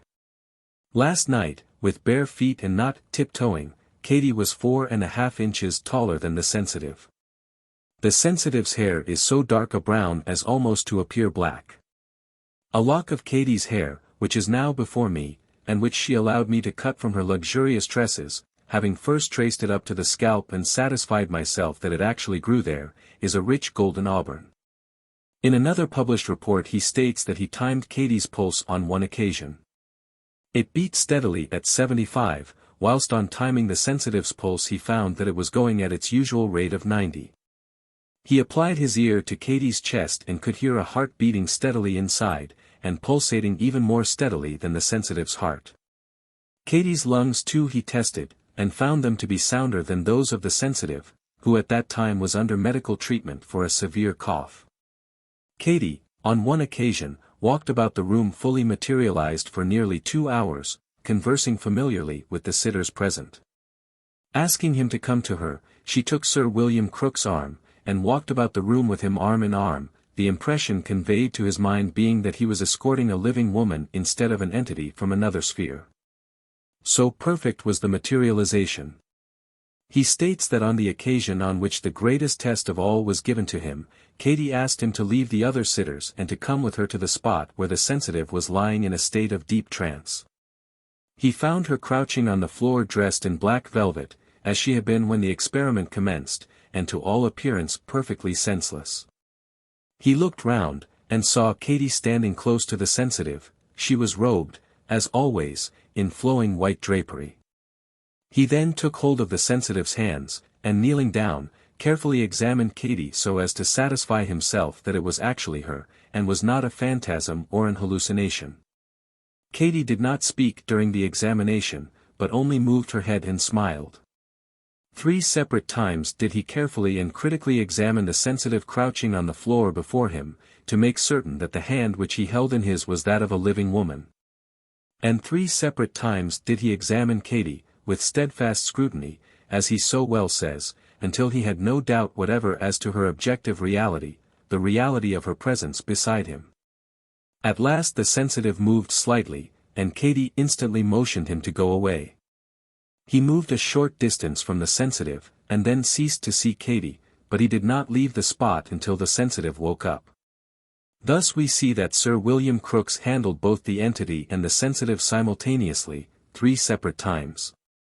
So careful was he as to little details that he actually arranged for a friend who could write shorthand to be close to him during this test, in order that he might take down word for word everything that he reported at the moment during the test. He not only photographed Katie and the sensitive together, but after asking permission, he clasped the materialized entity in his arms and found, as I did, that he was holding as solid a being as the sensitive herself. As president of the British Association he boldly declared before all the world that, after more than a quarter of a century, there was no statement which he had made upon this subject that he wished to retract or to alter in the light of later experience. As president of the Royal Society he stands today as one of the great leaders of the world of science, and this in spite of the persecution that he endured for years. On account of his candid declaration of the proved existence of these entities in materialized bodies, at the hands of men of whom it has been well said they were not worthy to untie his shoelaces. The high position to which he has attained is a sufficient guarantee of his clearness and accuracy as an observer, his wide experience as a scientific investigator, the soundness of his judgment, and above all, the probity of his character, which in a matter of this kind is of the very first importance. In the face of solid facts, such as I have recorded here, is it any wonder that I and those who assisted me in my investigations, supported as we are by the evidence of Sir William Crookes, Professor Alfred Russel Wallace, and other master scientists, should declare positively that we have both seen and handled entities from another sphere, who have taken upon themselves materialized bodies temporarily, seeing with their eyes, hearing with their ears, speaking and singing with their lips, just as you or I, or any other normal human being, can do. It would be rank cowardice on my part were I to keep silence any longer as to the results which I obtained during the 7 years which I devoted to a critical investigation of this. The most wonderful of all the phenomena offered for our investigation by these entities from another sphere, and I intend to keep silence no longer, come what may. I am fully aware of the consequences of making statements such as those recorded here. For scientific and lay critics alike poured whole volumes of abuse upon Sir William Crookes' head for daring to make public the results of his experiments in materializations. And I have not the slightest doubt but that the same narrow-minded, pettifogging, carping spirit will be found amongst those today who cannot believe the facts which I have related here, facts which are proven up to the hilt, facts which no amount of argument, no amount of quibbling or distortion can ever move a single hair's breadth. For scientists to scoff at the idea of entities from another sphere taking on temporary bodies, and working under certain clearly defined conditions, is merely to display childish and willful ignorance, and until they take the trouble to investigate these matters for themselves, and to listen to what the entities have to tell us concerning their life in the spheres in which they dwell, they are not entitled to pronounce an off-hand judgment, still less an injurious judgment, on the labors of those who, perhaps with fewer qualifications, but certainly with an equal desire of getting at the truth, have cheerfully undertaken the cost and the labor of the investigation, which they themselves have willfully neglected. Hypnotism. The suggestion has frequently been made in the press and elsewhere, that we were all hypnotized during our experiments. The reply to this suggestion is, that collective hypnotism is proved conclusively to be impossible. By incessant practice on the same individuals only, I find that I can obtain control over, say, 3 to 5 out of 12 really good subjects. In our case, however, the 16 sitters were changed at practically every experiment, so that it would have been impossible to have induced the hypnotic condition in more than 1 or 2 simultaneously. Hypnotism in any shape or form should be strictly forbidden in connection with such delicate experiments as those under consideration. And to deliberately place a sensitive under hypnotic influence at the commencement of an experimental meeting, instead of permitting him to pass voluntarily into genuine trance, is simply courting disaster so far as results are concerned.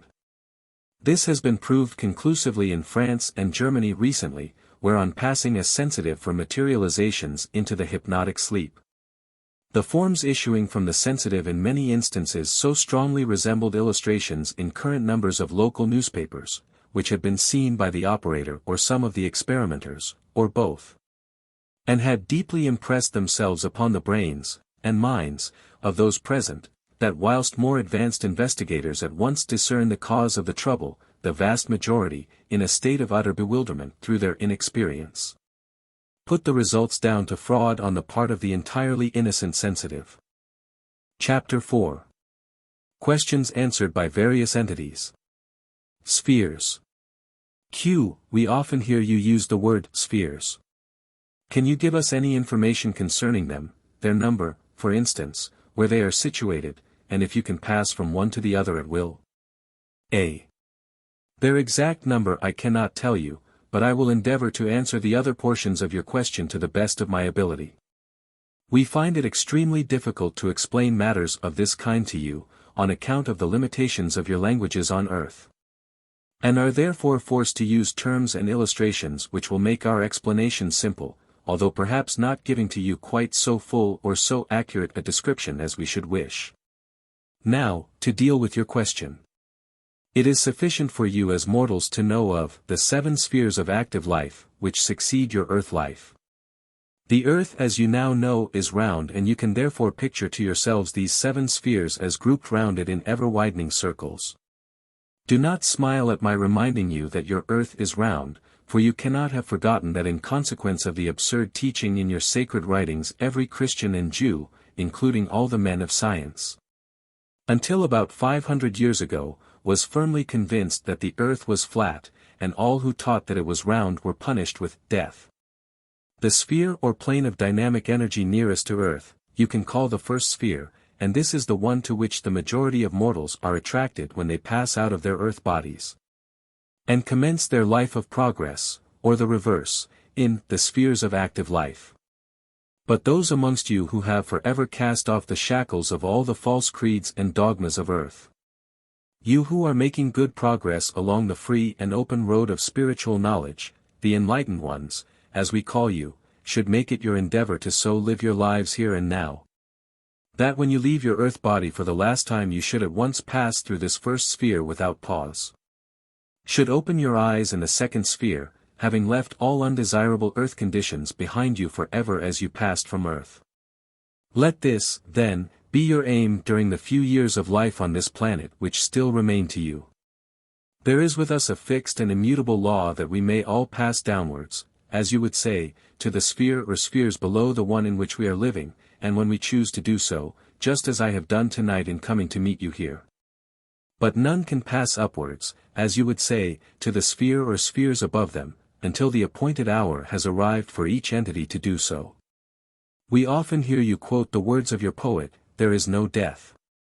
That is perfectly true so far as regards the views you hold concerning the change which takes place at the end of your earth life, and which you term death, a change, by the way, which is identical with the one which occurs at the commencement of your earth life, and which you term birth. But, although there is no death, in the sense in which you employ that word, either in your sphere or in ours, something analogous to it occurs with each of us in our sphere when the appointed hour for our transition to a higher one arrives. For on opening our eyes, after passing through this change, we find ourselves in a far grander sphere than the one which we have left, no matter how beautiful, how perfect, that sphere may have appeared to us to be. And this will continue, we understand, throughout the ages, each entity progressing in its sphere until the period of training in that sphere is completed, when it at once passes to the next sphere above them, progressing ever upwards. We can always return to the spheres below us, as I have already said, but we can never pass to a sphere above us until our appointed hour arrives. You will find this well described in the book, Through the Mists, which one of us gave to you people of earth through the brain and hand of Robert James Lees. Spiritualization of matter. Q. Can you explain to us how the materialized bodies which are used during our experiments are formed? A. The elements which go to make up the human, animal, and floral envelopes or bodies for the life spirit contained in each of them are held in solution in the atmosphere, and can, through a knowledge of the laws governing it, be used to construct instantaneously any of the multitudinous forms that exist in nature. And it would be as easy for us to produce a materialization of an elephant in your midst, as a human being, provided that the conditions were favorable. It was the knowledge of these laws which made many so-called miracles possible in the past, such as those recorded in your sacred writings, Bible, and make many so-called miracles possible today. This knowledge is possessed by those in our sphere who are adepts in chemistry, and who act as leaders during all experiments for the spiritualization of matter, not, as you term it, the materialization of spirits, for it is far other than this. The sensitive is but another source from whom the elements for the materialized bodies can be drawn, for the atmosphere is not always chemically favorable. At times, owing to unsuitable conditions, it is absolutely impossible to get together, even from both these sources, the atmosphere and the sensitive, sufficient material with which to build up a body. And then, if forms still appear in your midst, the manifestation ceases to be a materialization and becomes a transfiguration. By this we mean that the sensitive is transfigured, as a sculptor might modify an old statue with his chisel instead of forming a new figure from fresh materials. In transfigurations the face of the sensitive is completely changed by the controlling entity, so as to represent the entity's, face temporarily. The unconscious sensitive is then brought from his chair and walks amongst the sitters, stopping before each of them, and showing his altered, transfigured features to them, as you know, by means of large pieces of cardboard, termed the slates, which have previously been coated with luminous paint, as transfigurations when substituted for materializations usually occur in perfect darkness only. 3. In transfigurations then the sensitive's face, changed in form and feature as if it had been melted and run into a new mold, is used to personate something quite as honest as the materialization for which it is so often mistaken.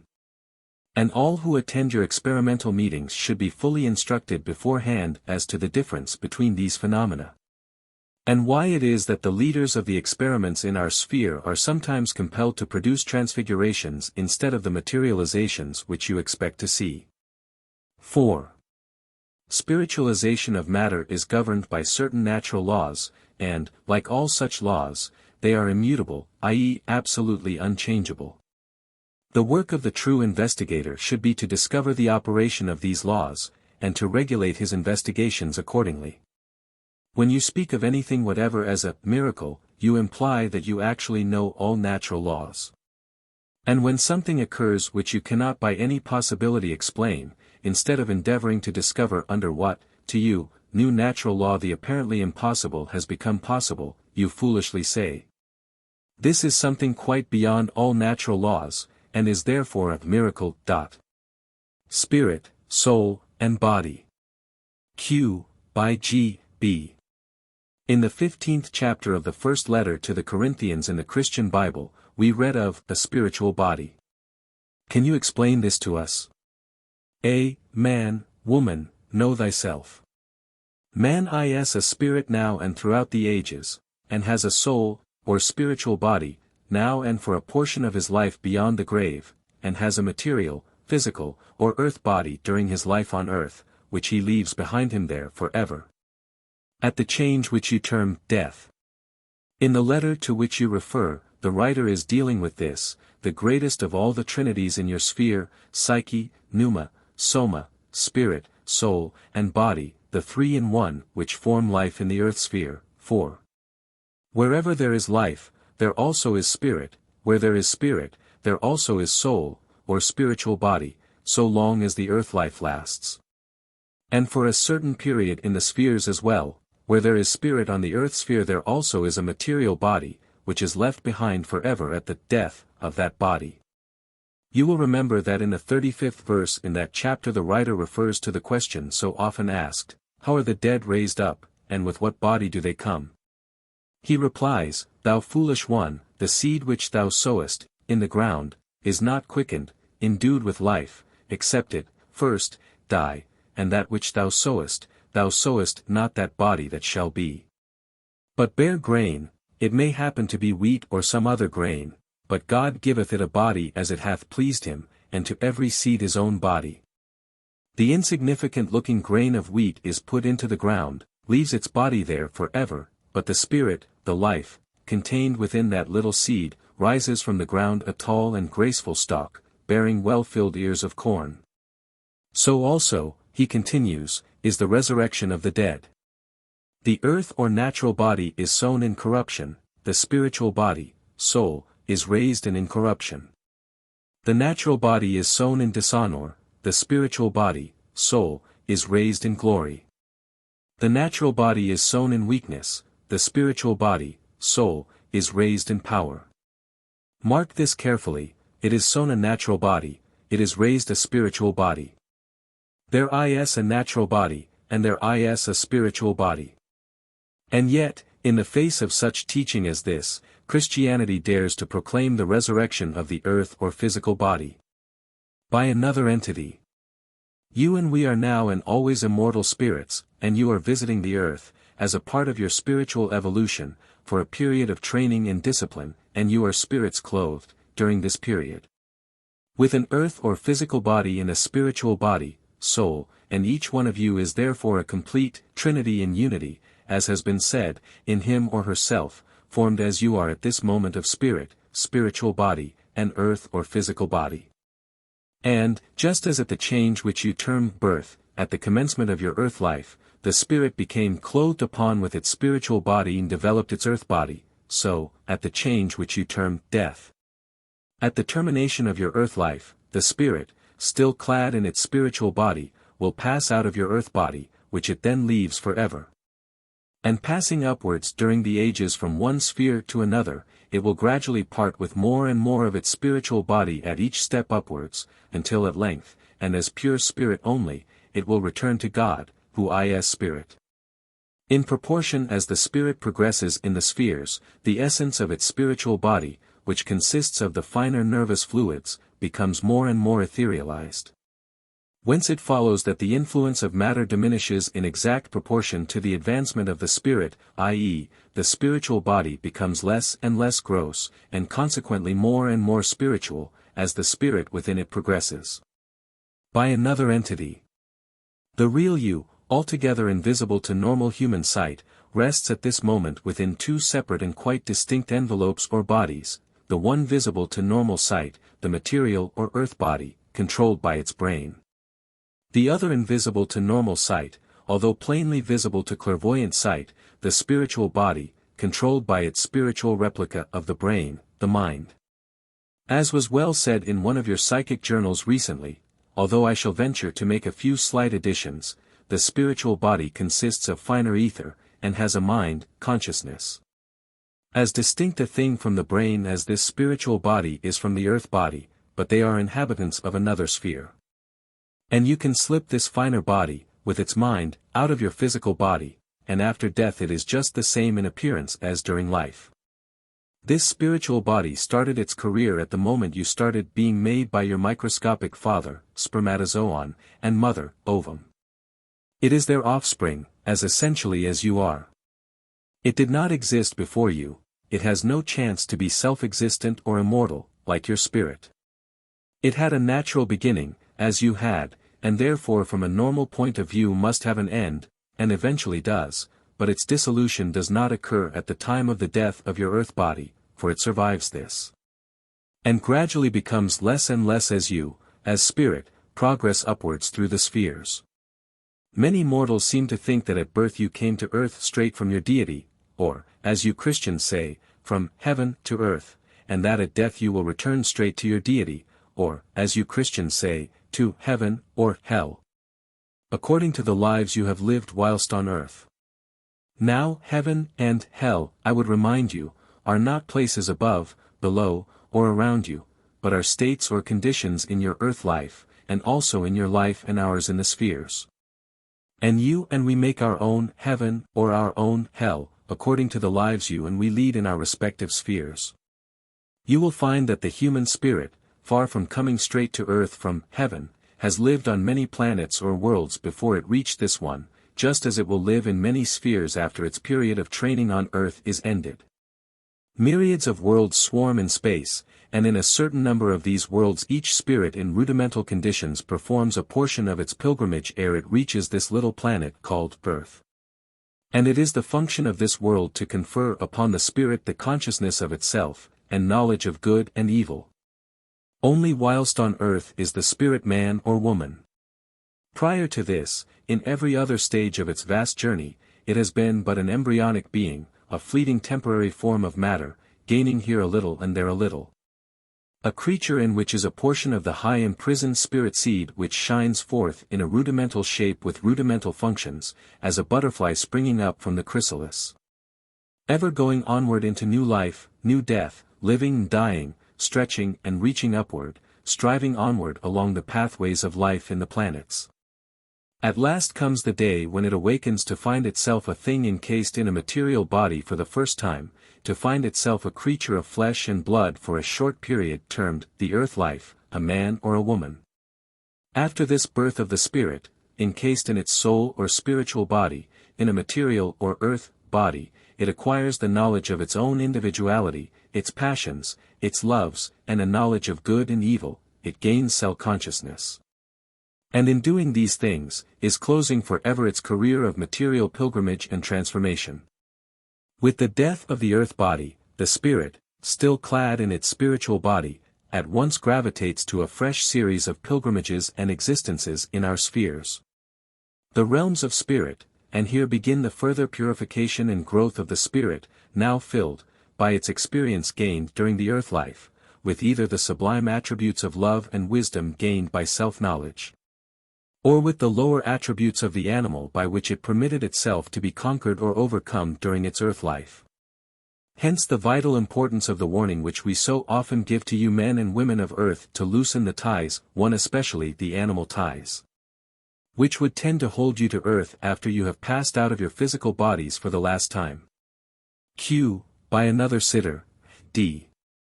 You say, when you leave your earth body for the last time. Do we then, ever leave our bodies during our lives on earth? A. By a medical entity. Yes, constantly. For practically every night of your life, you, the real you, the spirit D, and all normal men and women, pass a portion of each night just outside your earth bodies after you, the spirit D, have had sufficient rest. Say, from about 2.5 to 3.5 hours, according to the amount of work, and the kind of work, mental or physical, which the earth body and its brain has performed during the day. For this reason a human being of any age should never be awakened suddenly from their sleep, for the shock to both spirit and body is a very severe one indeed. The most dangerous hours, in my opinion, being those from midnight to about 4 o'clock in the morning. The enlightened ones, amongst you, those who have made real progress in spiritual matters, are often able to remember what they have both seen and heard whilst as spirits, and fully conscious themselves. They stood beside their unconscious earth bodies lying on the bed before them, wrapped in healthy slumber. There is little or no fear of persons like these coming to any harm, such as being murdered or burnt to death during their sleep, for the spirit standing outside their body acts as a sentry, and passing gently but swiftly back into the body at the first sign of danger, rouses it from its state of insensibility into one of immediate action. On the other hand, the men and women who fill their bodies with indigestible food, or saturate themselves with alcohol just before retiring to their beds, make it almost impossible for the spirit to detach itself from their body during the heavy stupor which, in their case, takes the place of natural sleep. And these are the persons who are injured or killed during the night, for the simple reason that the poor crushed spirit within their gorged bodies has been rendered useless as a sentry to guard them during their slumbers. It seems to me that most of you men and women of the white races on earth spend your time, instead of trying to develop your spiritual nature, your real mission whilst on earth, in trying to dig your graves with your teeth. For diet plays a far more important part in your earth life than you have any idea of at present. It is truly marvelous to those of us in the spheres who are interested in what you term scientific subjects, how ignorant you men and women are concerning your bodies. Man, woman, know thyself is a saying which all should take seriously to heart. In a few moments now I shall return to my own sphere, and were I then to meet a scientist who knew nothing concerning the people of earth, and to tell him that I had just left men and women who deemed themselves well educated, and yet had little or no knowledge of the organs contained within their bodies, such as the spleen, for instance, he would stare at me in blank amazement. And were I to tell him further that the surgeons and physicians of earth had little or no knowledge concerning such vitally important organs as the solar plexus and the pineal gland, the difference between brain and mind, absolutely nothing whatever, concerning human polarity, and were firmly convinced that all normal persons breathed through both nostrils simultaneously, he would regard the condition of such scientists as one bordering on lunacy. Q. By Dr. C. I admit that we know but little concerning the solar plexus and the pineal gland, and nothing whatever about human polarity, whilst your suggestion as to normal human breathing is an entirely new one to me. Can you throw any light upon these matters? A. Your polarity changes each 2 hours, or thereabouts, from positive to negative or vice versa, and your breathing changes with it. From the moment of birth to the moment of death, every normal human being breathes through only one nostril at a time, and that for a period of 2 hours, or thereabouts. When the breathing changes over to the other nostril for a period of 2 hours, or thereabouts, the only time that it passes through both nostrils simultaneously being the moment when the polarity and the breathing are changing, the nostril through which a person is breathing at any given moment showing that it is the positive side of that person at the time. Try this little experiment for yourself, by breathing on to the hand, and try it again in 2 hours' time, and, provided that you have no obstruction in the nostrils, you will at once be compelled to admit the truth of what I have told you. Although you do not realize the fact as yet, mighty waves of magnetism pass continuously between the north and south poles of your earth, and strong astral currents run round your earth in the plane of the equator, the northern current running from east to west, the southern from west to east. From these astral currents others descend to either pole, which produces the polarity of the magnetic needle, as well as its dip. If you are wise, you will arrange your sleeping apartments so that when you lie in bed your body shall lie directly in the line of the mighty waves of magnetism always, i.e. of course, with your face and the foot of your bed to the north. Or, if that is impossible, then to the south, but never to the east or west. Watch the restlessness of your children at night, when you have deliberately placed their little bodies in direct opposition to these mighty waves of magnetism by trying to force them to sleep with their faces to the east or west. See how again and again during their sleep they will endeavor to turn their little bodies round, for the spirit within each one of them fully realizes your folly, so that they may lie north and south, so as to face the waves of magnetism. Instead of east and west, as you have placed them, and in direct opposition to those waves. Try the experiment in your hospitals, in your nursing homes, and in your sick rooms, and see what happy results will follow. For if, as we in our sphere know well, mortals in the enjoyment of full health are seriously affected by constantly sleeping in direct opposition to these mighty waves, think what the results must be upon children or invalids. And many instances of curvature of the spine in children may be traced to this cause, through your ignorance of these facts. We often smile as we hear the unenlightened ones amongst you saying, "Isn't it wonderful? I can nearly always wake up at any hour I wish if the matter is an important one, and if I set my mind on it beforehand, wake almost to the very minute. It seems quite a miracle to me." Instead of being a miracle, however, it was merely the working of a natural law of which the speaker clearly had no knowledge. All that happened was that, before going to sleep, the physical brain impressed upon the spiritual mind of his or her spirit the fact that it was important that they should wake up at a certain hour. When that hour arrived, the spirit standing outside the body wrapped in healthy slumber became aware of the fact through its mind, and gently passed back into the body. The mind at once acted upon the brain, and the sleeper awoke, considerably surprised, and wondering as usual how such a miracle could have happened to them again. Never dreaming that it was the result merely of a natural law, working quite normally. Once again I repeat, man, woman, know thyself. The change termed death. Q. Assuming that you entities have once had an earth existence, you must have died, as we say. Can you tell us anything concerning your experiences in connection with this change? A. As one who has passed through it, I could tell you much concerning that change, both as regards, 1, the actual leaving the body, and then as regards, 2, the state of the spirit immediately after it has freed itself from the body. But I prefer to let a scientist on earth describe, 1, a deathbed scene, as witnessed by him, the result of an investigation into the subject, which he carried out on strictly scientific lines at our suggestion. And I prefer to do this in the hope of inducing some of you, enlightened ones, to try the experiment for yourselves, as it will indeed prove to be a revelation to you. I will then add a few remarks of my own concerning, 2, the state of the freed spirit on its awakening in the new life in the spheres. Now, if you have not developed your powers of clairvoyance, you must take steps to do this, or else must induce it by artificial means, as the scientists, whose report I shall now give to you, did so successfully.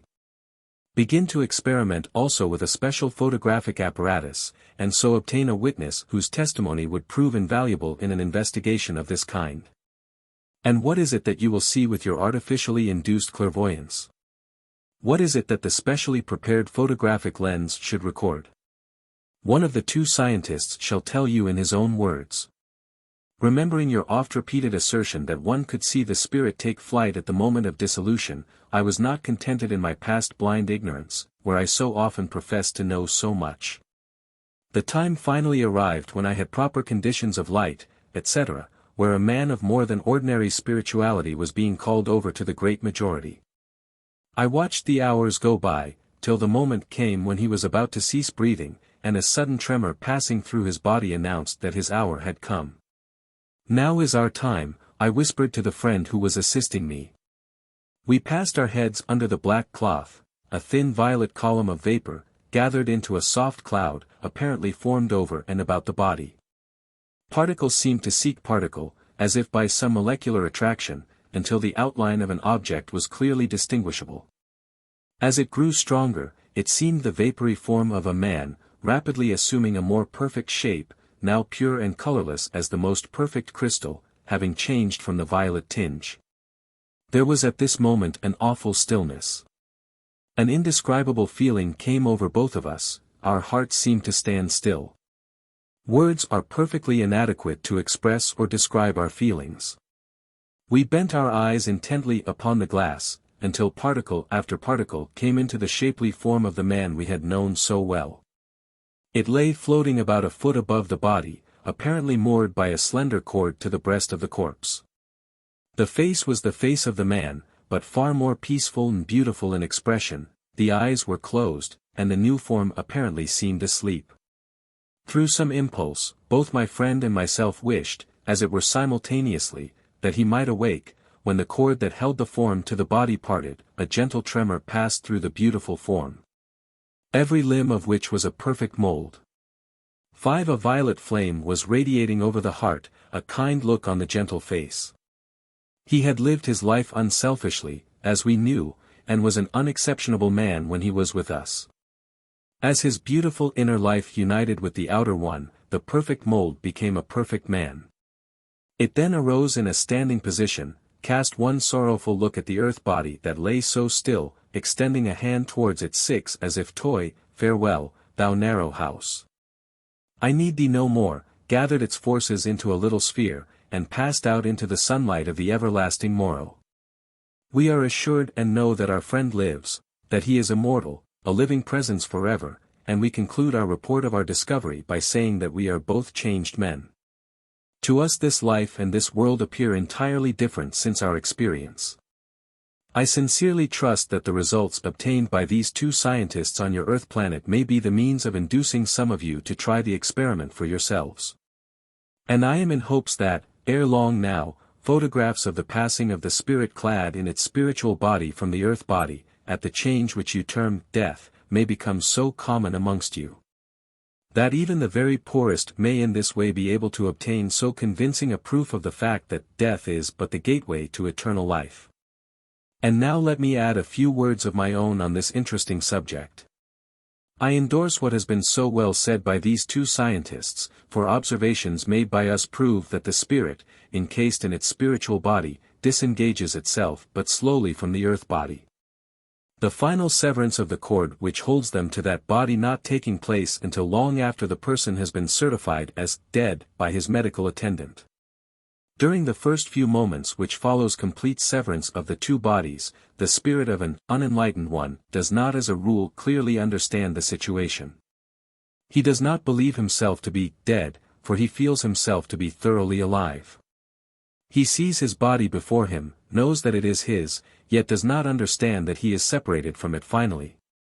And according to the spiritual growth of the detached spirit, either this state of indecision, or else a state of numb unconsciousness continues so long as there remains the slightest connection between the now empty shell, the earth body, and the spirit clad in its spiritual body. At times, when there has been a violent and strong desire in the individual not to die, the spirit clad in its spiritual body returns and settles over and about the upper part of the corpse, after its burial. And there it will often remain for days, weeks, months, and even years, and until the earth body has entirely returned to dust. This is the explanation of those apparitions termed churchyard ghosts, so frequently to be seen in your burial grounds, the body-bound spirit, clad in its spiritual body, being quite unable for various reasons to separate itself from its decaying earth body. It was on this account that the ancient Greek and the other highly cultivated and progressed nations of the past esteemed it a privilege beyond all others to be cremated after death, and we endorse that reasonable desire on their part. We would urge upon you to burn all bodies, more especially those of murderers and suicides, and thus assist to release the body-bound spirit from the anguish, nay more, the horror, of witnessing its earth body slowly decaying in the grave. This unquenched thirst for life in the earth body is a great power amongst the unenlightened ones, after their death, and has a creative force so potent that it frequently draws the spirit back into contact with its earth life, when it should have passed on to loftier spheres. Strive therefore to increase your spiritual knowledge, and to test the beauties of the spirit world during your earth life, so that when your time of passing comes, a creative force and power may receive you, which, drawing you away from your envelope or earth body, may at once waft you onward, upward, to the spheres of progress. Herein lies one of the greatest mistakes of modern times in connection with this subject of death. When the hour has come to an individual, and the spirit is about to depart from its earth body, through blindness and cruel ignorance, relatives and friends gather round the bedside, and by their tears and prayers endeavor to call back the departing spirit to earth, just when it is fluttering like a caged bird to obtain its freedom. By and through this ignorance of nature's law, the spirit of many a loved one has been made to hover about his grave for months, awaiting release by the slow disintegration of the particles which formed his earth body. I repeat therefore, at the moment of death, do not by your tears and prayers try to induce the spirit not to leave his earth body, and thus cause him to become bound to earth, and, after death, burn all bodies. 7. And so assist the spirit to obtain its freedom. Animals. Q. By G. B.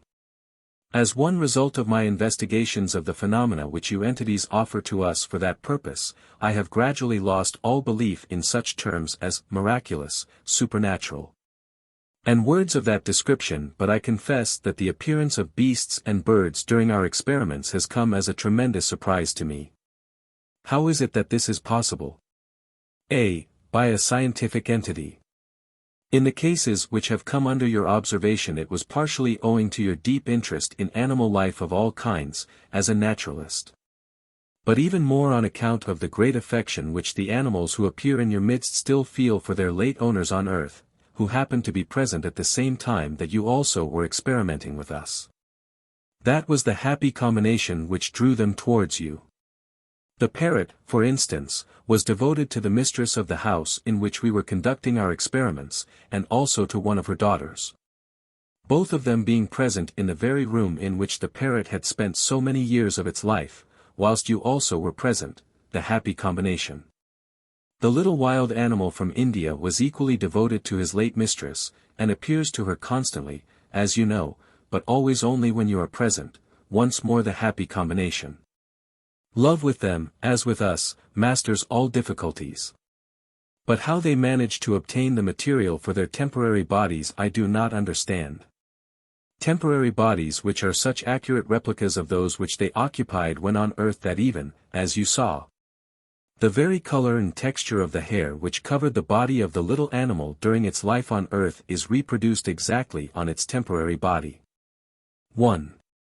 Q. By G. B. You say that when inhabiting these temporary bodies the animals are entirely beyond your control. How is this? A. Their actions are altogether independent of us. Whilst we are busily engaged in conducting our experiments with human entities who wish to materialize in your midst, the animals get into the room in some way which we do not understand, and which we cannot obtain, from somewhere, sufficient matter with which to build up temporary bodies. Coming just when they choose, roaming about the room just as they please, and disappearing just when it suits them, and not before. And we have no power to prevent this so long as the affection existing between them and their late owners is so strong as it was in the instances which have come under our notice. Q. By another sitter. But surely you do not mean to say that the countless billions and trillions of animals which have existed on earth since the day when the first signs of animal life appeared on earth, live on after their deaths? How could there possibly be space for them in the spheres? Friend, I will answer your question as to what space is, when you tell me what eternity is. The spirit of the animal, more especially of the animal in which affection has been stimulated during its life on earth, clothed in its spiritual body, an exact counterpart of its earth body when at its state of greatest perfection, with its spiritual counterpart of the brain, the mind, passes into the sphere in which the animals dwell, there to lead happy and contented lives, without fear of torture by either human beings or by other animals. For their innate love of slaughter, and all need for such slaughter is, at death, removed from them forever. There the naturalist may solve the many problems connected with animal life of all kinds which so puzzled him when on earth. There, as was said by one of your ancient writers, the wolf and the lamb, the leopard and the kid, lie down together, for even nature's fiendish cruelties cannot touch them in that sphere. There the poor creature which during its earth life suffered indescribable tortures at the hand of man, finds perfect peace and rest. And there the faithful friend of former years, be it beast or bird, will most assuredly be found waiting to welcome its loving master or mistress with the utmost joy, for love is king there. Q.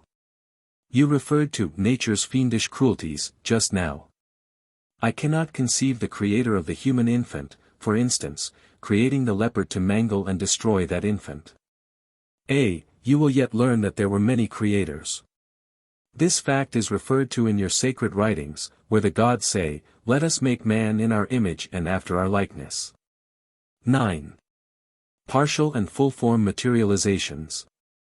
We find that it is generally admitted by the entities that in order to economize the power during our experiments, and with a view to preventing the system of the sensitive being drained of too much vitality, full-form materializations are rare. The majority being partial materializations only. These may be classified as 1. A forehead, eyes and nose only, with no powers of speech. 2. A complete face, but minus the back of the head, with no powers of speech. 3. The head and neck, with vocal organs complete. 4. The head, with neck and shoulders, arms and hands, but nothing more. This is one of the most common. 5. The head and body complete down to the waist only. 6. The head, complete body, with legs and feet, the rarest of all. On several occasions strangers, who had been admitted to some of our experimental meetings as guests of our members, abused the hospitality thus shown to them by breaking conditions, when we were experimenting in a subdued light, and were unable to see what they were doing. Quite half a dozen of these men have afterwards confessed that when a materialized form was opposite to them, and within 2 or 3 feet of them, and at a distance of 2 to 3 yards from the sensitive, they had extended their legs and feet, and had passed them across and over the spot where the form was to be seen, in order that they might feel the lower limbs of the entity. But in every instance they have reported that nothing whatever obstructed the motion of their legs and feet, greatly to their confusion and surprise. In other words, they had found that there was nothing whatever tangible in the way of lower limbs attached to the upper portion of the materialized body in front of them, proving conclusively that the materialization was only a partial one, and was not full form. At an experimental meeting held at Battersea Rise, London, SW, men only being present, and Sir William Crookes sensitive, Mrs. Corner, acting as sensitive for us, the French girl one had been standing in our midst for nearly half an hour answering questions asked by medical men and other scientists, who formed the half-circle of sitters on that occasion, questions which, with 2 exceptions, are not suitable for publication here. Q. By Dr. C. From your appearance, and the firmness of your arms, hands, and bust, I assume that you are at this moment fully materialized. Please show us your lower limbs so as to convince us of this fact. A. No, doctor, I cannot do that now, but if you will give me time to return to Flory, the sensitive, for 2 minutes, I will get more power, and will then gladly do so. She returned to the spot where the sensitive was seated on her chair in a state of deep trance. And in less than 2 minutes she once again walked into our midst, and lifting up her white draperies, showed us her legs bared from the knees downwards. She then placed one of her little feet upon Dr. C.'s knee, and permitted him to touch both her leg and foot, in order to prove to him and to us that she was fully materialized in every respect. Q. By Dr. C. How is it that you had no lower limbs 3 minutes ago, and were obliged to return to the sensitive before you could obtain them? A. Doctor, when we come to you people on earth in this way, our great desire is that we may be recognized first by our voices, then by our faces. That is the reason why so many of us materialize only the head, throat, arms, and hands, and the upper portion of our bodies. That is quite enough for you to identify us by, as a rule, and in doing this we are able to save the power for the use of other entities who may wish to materialize as soon as we have finished. Tonight there is any amount of power here, as you 7 men are all in such good health. And as only 2 of us intend to use it, I am able to show myself to you fully materialized from head to foot, just as my predecessor, Katie, used to do, through this very sensitive, to Sir William Crookes.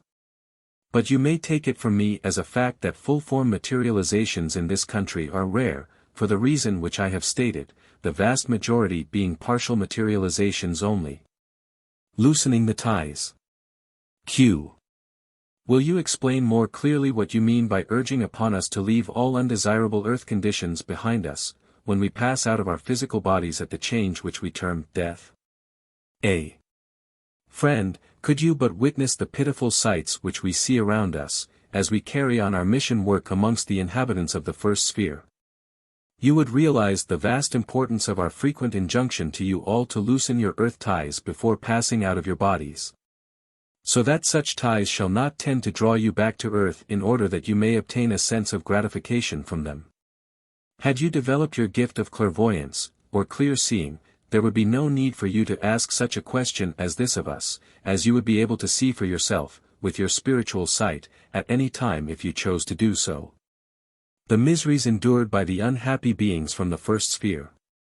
The earthbound spirits of men and women of all classes, from the very highest socially down to the very poorest and most degraded, earthbound spirits who crowd your cities, towns, and villages, day and night, seeking to gratify, yes, and actually gratifying, their animal natures, the ones which they have brought over to that sphere from your earth, through the instrumentality of the unhappy beings, the carnal-minded men and women of earth of all classes, who these first sphere entities are able to control and use for this special purpose. So true it is, in both your world and ours, that, like attracts like. Gambling, the love of dress, the love of your cruel blood sports, and the love of gold, hold legions of well-educated, as well as ignorant, men and women, who have passed out of their bodies for the last time, closely to earth. Gluttony, the inordinate desire for food, and even worse, insobriety, the craving for intoxicating drink. And yet one state even lower still, animalism, the craving for sensuality, these hold countless legions of all classes to earth as earthbound spirits, who seek to gratify, and do actually gratify, those desires. Through the carnal-minded people who exist in such vast numbers on your earth today. Round your banqueting halls, your restaurants and eating houses, swarm legions of those from the first sphere who still crave for the food of earth, the carnivorous man or woman, the gourmand, the glutton, endeavoring to gratify themselves. As spirits, through the excesses of the human epicures they overshadow as they feast. Round the drinking saloons of your hotels, round the bars of your inns and public houses, swarm legions of those from the first sphere, craving for alcoholic drink.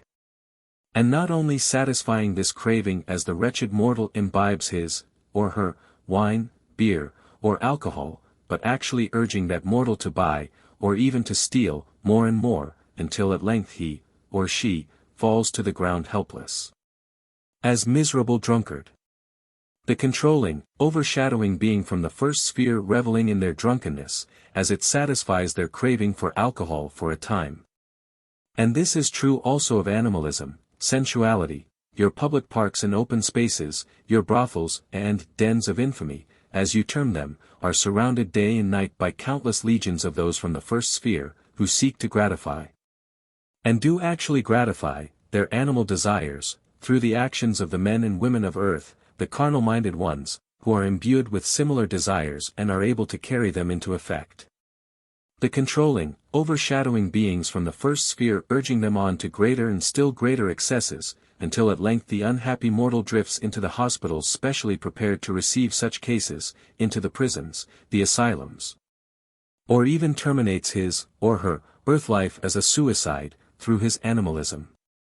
Can you wonder, then, that knowing as we do of the horrors awaiting those who pass out of their earth bodies with their animal passions still enthralling them in their deadly embrace? Can you wonder that we urge upon you to loosen the ties of earth? To so master yourselves here and now that you shall leave behind you forever all undesirable conditions on earth, when you pass out of your physical bodies for the last time and enter upon the spheres of active life. Fraudulent Phenomena. Q. By G. B. We find that one of the greatest obstacles in the way of inducing scientifically trained men and women to investigate the claims made by you entities that the phenomena which you offer for our investigation are genuine, is the fear that they may be cleverly tricked by the sensitive or his confederates. And that an investigation under such conditions as these is therefore a mere waste of time. Can you help us to answer such objections? A. Friend, you will find that fraud is to be found in practically everything on earth: sport, trade, professions, politics, art, science, and above all in every one of the numerous religions of earth without exception. But that undoubted fact does not prove that there is nothing genuine in any of them. And the ideal investigator, the happy possessor of an open, and, consequently, well-balanced mind, instead of passing an offhand judgment, that as all of them are known to be stained deeply with fraud, they are not worthy of his consideration, will carefully sift out for himself the golden grains of wheat from the mass of useless chaff. This is the spirit in which the investigator of the claims made by us, that the phenomena witnessed at your experimental meetings are perfectly genuine, should commence and should carry on his inquiry into these matters. Matters of the most profound importance to him.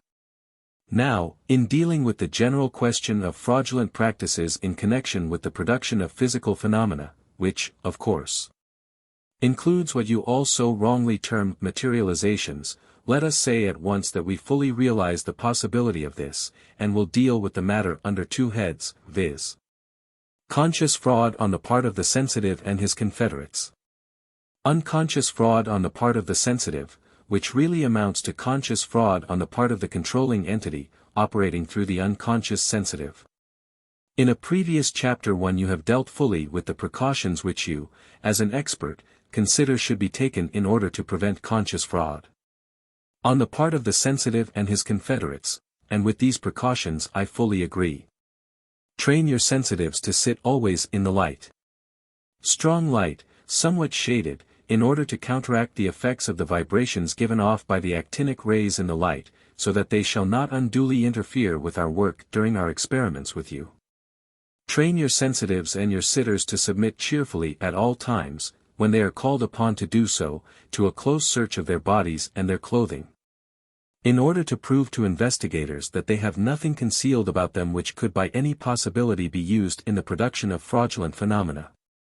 Under conditions such as these, conditions which you imposed upon that fine sensitive, Florrie Cook, Mrs.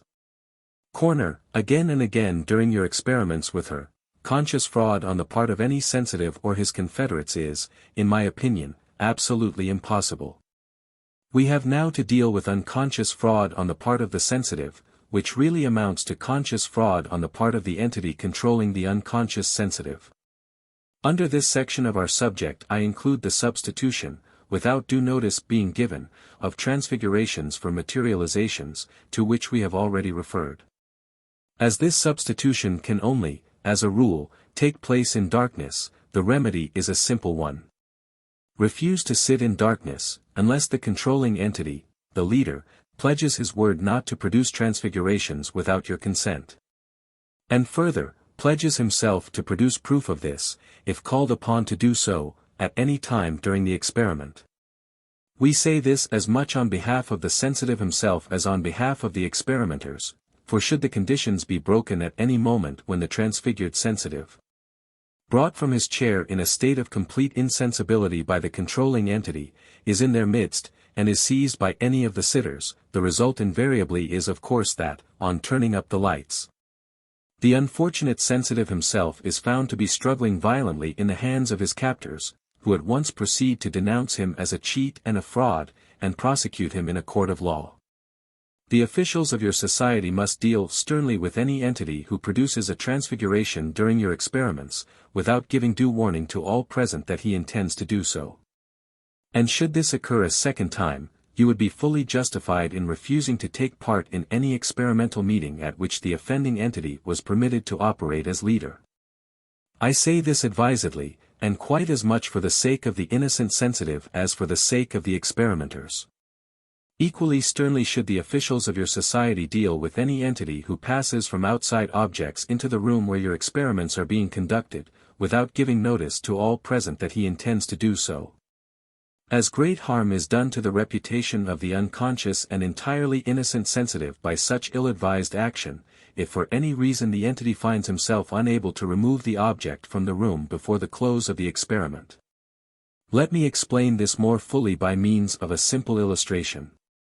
The sensitive is sitting in his chair in a state of deep trance, and a materialized entity is about to leave the spot, close to the sensitive, where it has built up the body which it desires to show to the sitters. But finding that, for the purpose of identification, the entity inhabiting the temporary body should bring with him, shall we say, a peculiarly shaped walking stick which he always used when living on earth, a pause is made. Whilst one of the entities assisting at the experiment makes diligent search in the neighborhood for a stick of that particular pattern. Happening to find one in a house, say half a mile away, he quickly passes it through space, through what you term solid matter, such as walls, roof, and ceiling, and hands it to the waiting entity, who walks out amongst the sitters carrying it. Or leaning upon it, in exactly the same way in which he did when he lived on earth. The entity, greatly to his joy, is recognized at once, the presence of the peculiarly shaped walking stick making the proof of his identity doubly sure. And there the matter would end in the ordinary way. For as soon as the controlling entity had returned to our sphere, one of the others would take the stick back to the exact spot from whence he had brought it for temporary use during the experiment. But let the conditions be broken, imagine that the materialized entity is suddenly seized by one of the sitters before it can return to the unconscious sensitive, and there on the floor lies the solid walking stick. Try as the captor will, he cannot hold the materialized form in his arms, for it will at once commence to fade away, however tightly he may clasp it, and will pass swiftly back to the sensitive. The clothing, the drapery, in which the figure was temporarily clad, will also be found to have faded away, without leaving the slightest trace of its presence. But there on the floor lies the solid walking stick, a truly damning piece of evidence against the unfortunate sensitive. For try as he will, the entity who ordered the stick to be brought into the room is altogether unable to get it back to the place from whence he had obtained it. Owing to the disturbed conditions caused by the attempted capture of the materialized form, and although its appearance on the floor is in itself a marvelous proof to the experimenters of what can be done by an entity who understands the laws of passing matter through matter. As you term it, the investigator, who knows nothing whatever concerning these laws. Who probably has never witnessed the apparent penetration of matter by matter before, although freely admitting the impossibility of the stick having been hidden in the empty room before the experiment began, at once jumps to the conclusion that the walking stick lying on the floor before him is proof positive that he has been tricked in some way by the sensitive. And that he is nothing but a swindler and a fraud. He then proceeds to expose him in the public press and elsewhere. And in doing so, merely exposes his own crass ignorance of the laws which govern the production of physical phenomena of all kinds. And becomes the laughingstock of those experimenters who have progressed sufficiently in their investigations to be able to grasp the fact that such laws do actually exist, and are immutable. Before condemning any sensitive as an impostor, we would urge upon you first to make careful inquiry as to who is really to blame. And in many instances you will be surprised to find that, as in my little illustration, the offender is one from our dimension. And that the entirely innocent sensitive has been made the victim of certain circumstances over which he had no control whatever, the real offender, the controlling entity, escaping scot-free. In conclusion, we would ask you to remember always that the phenomena which we are permitted to produce for you, highly important as they undoubtedly are, must be used for one purpose and one purpose only, the higher, purer development of yourselves whilst here on earth, your own spiritual development, that they are but the alpha only, not the omega, merely the beginning for the investigator, not the end. We come to you beings of earth to do something more than merely to prove our existence in another sphere, and to present wonders to marvel seekers.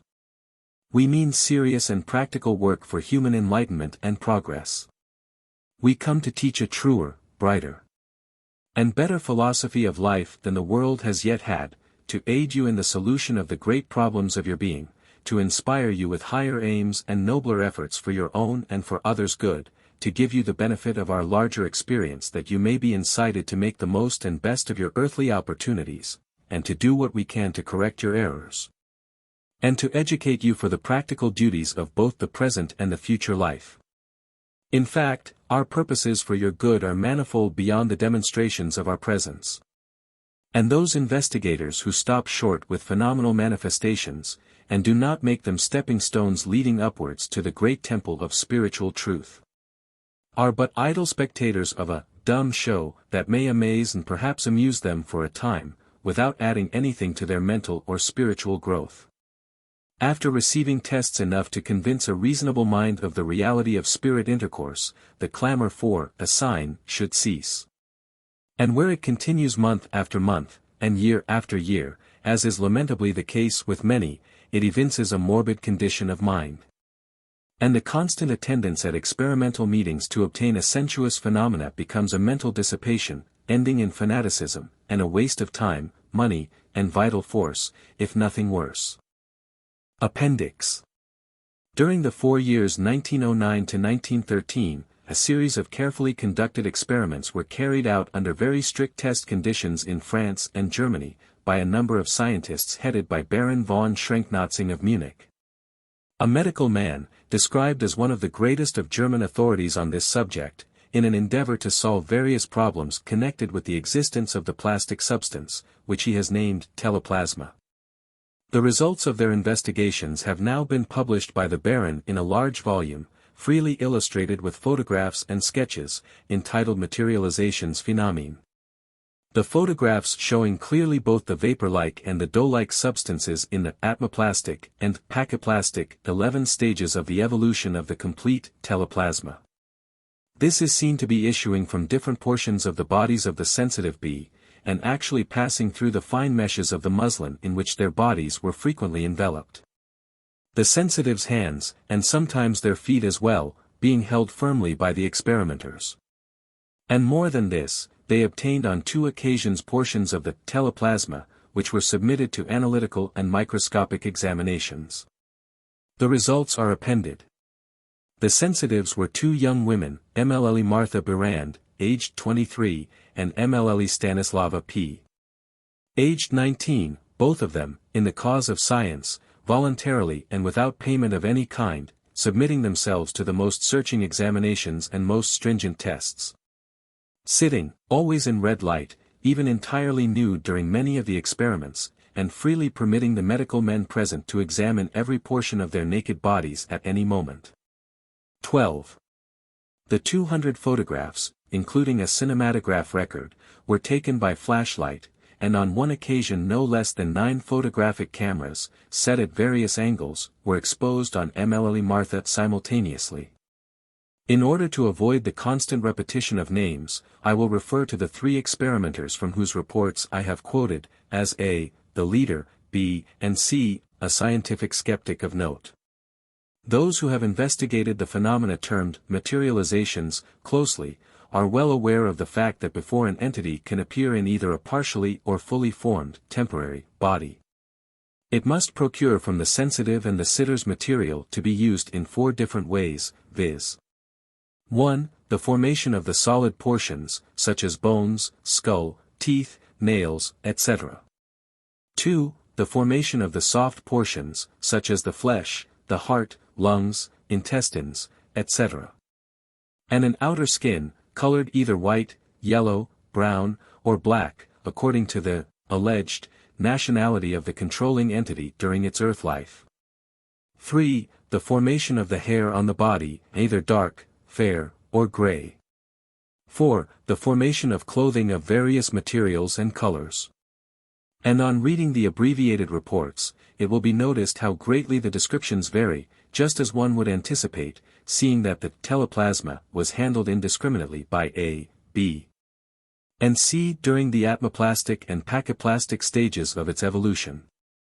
A, on handling the pachyplasma, reports that his fingers touched a firm, dark, nearly black-looking, substance, comparable to touching the dark skin of a mushroom.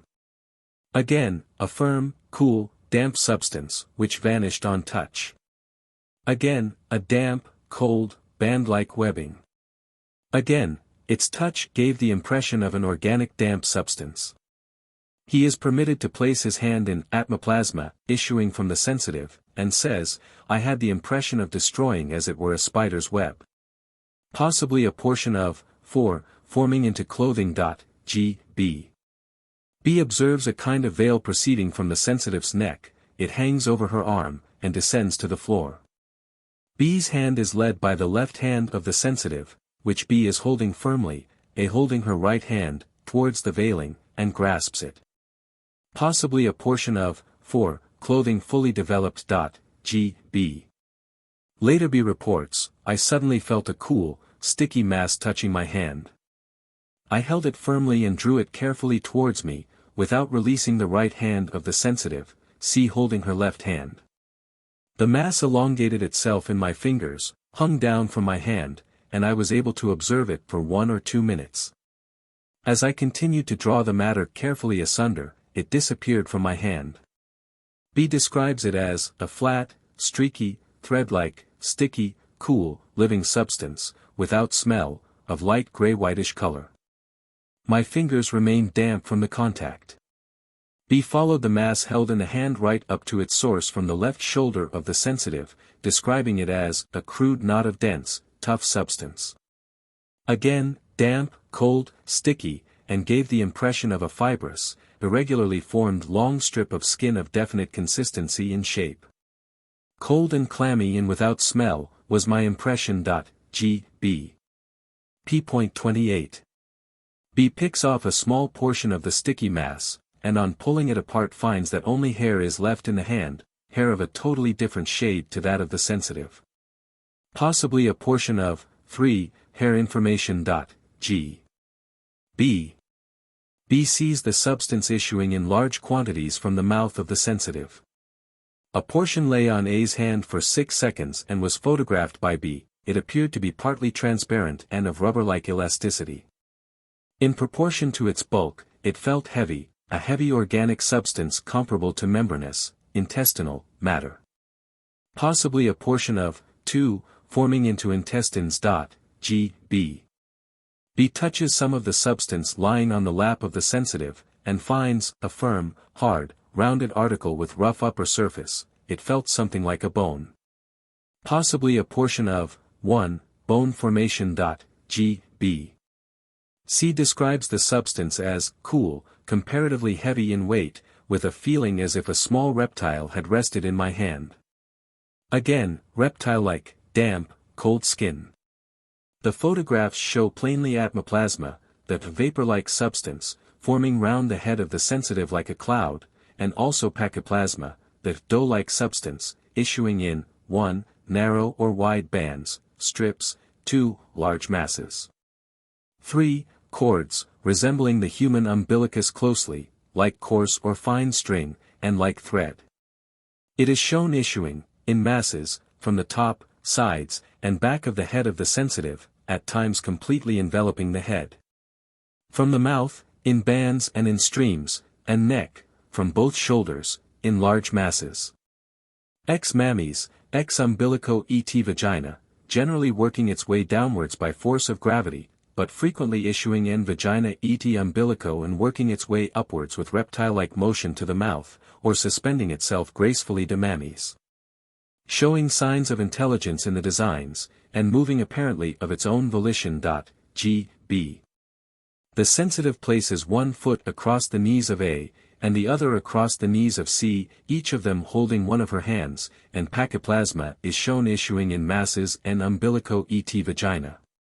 It seems probable that the portions of the body in which the substance is formed are the great nerve centers, the solar plexus, the pineal gland, the brain, and spine. And that it then exudes from the orifices in the body nearest to those nerve centers, viz., the mouth, the ears, mammæ, umbilicus, and in the case of female sensitives, and vagina. G. B. With the idea of obtaining a portion of the substance which he could submit to a microscopical and analytical examination, A provided himself with a small metal box, lined with porcelain, and having a tightly fitting lid. And this box he kept carefully in his pocket at all times, in case it should be suddenly required. Both A and B succeeded in obtaining portions of teleplasma, the report given by A stating that, while the sensitive's hands were clearly visible, he held the box open about 12 inches above her right hand.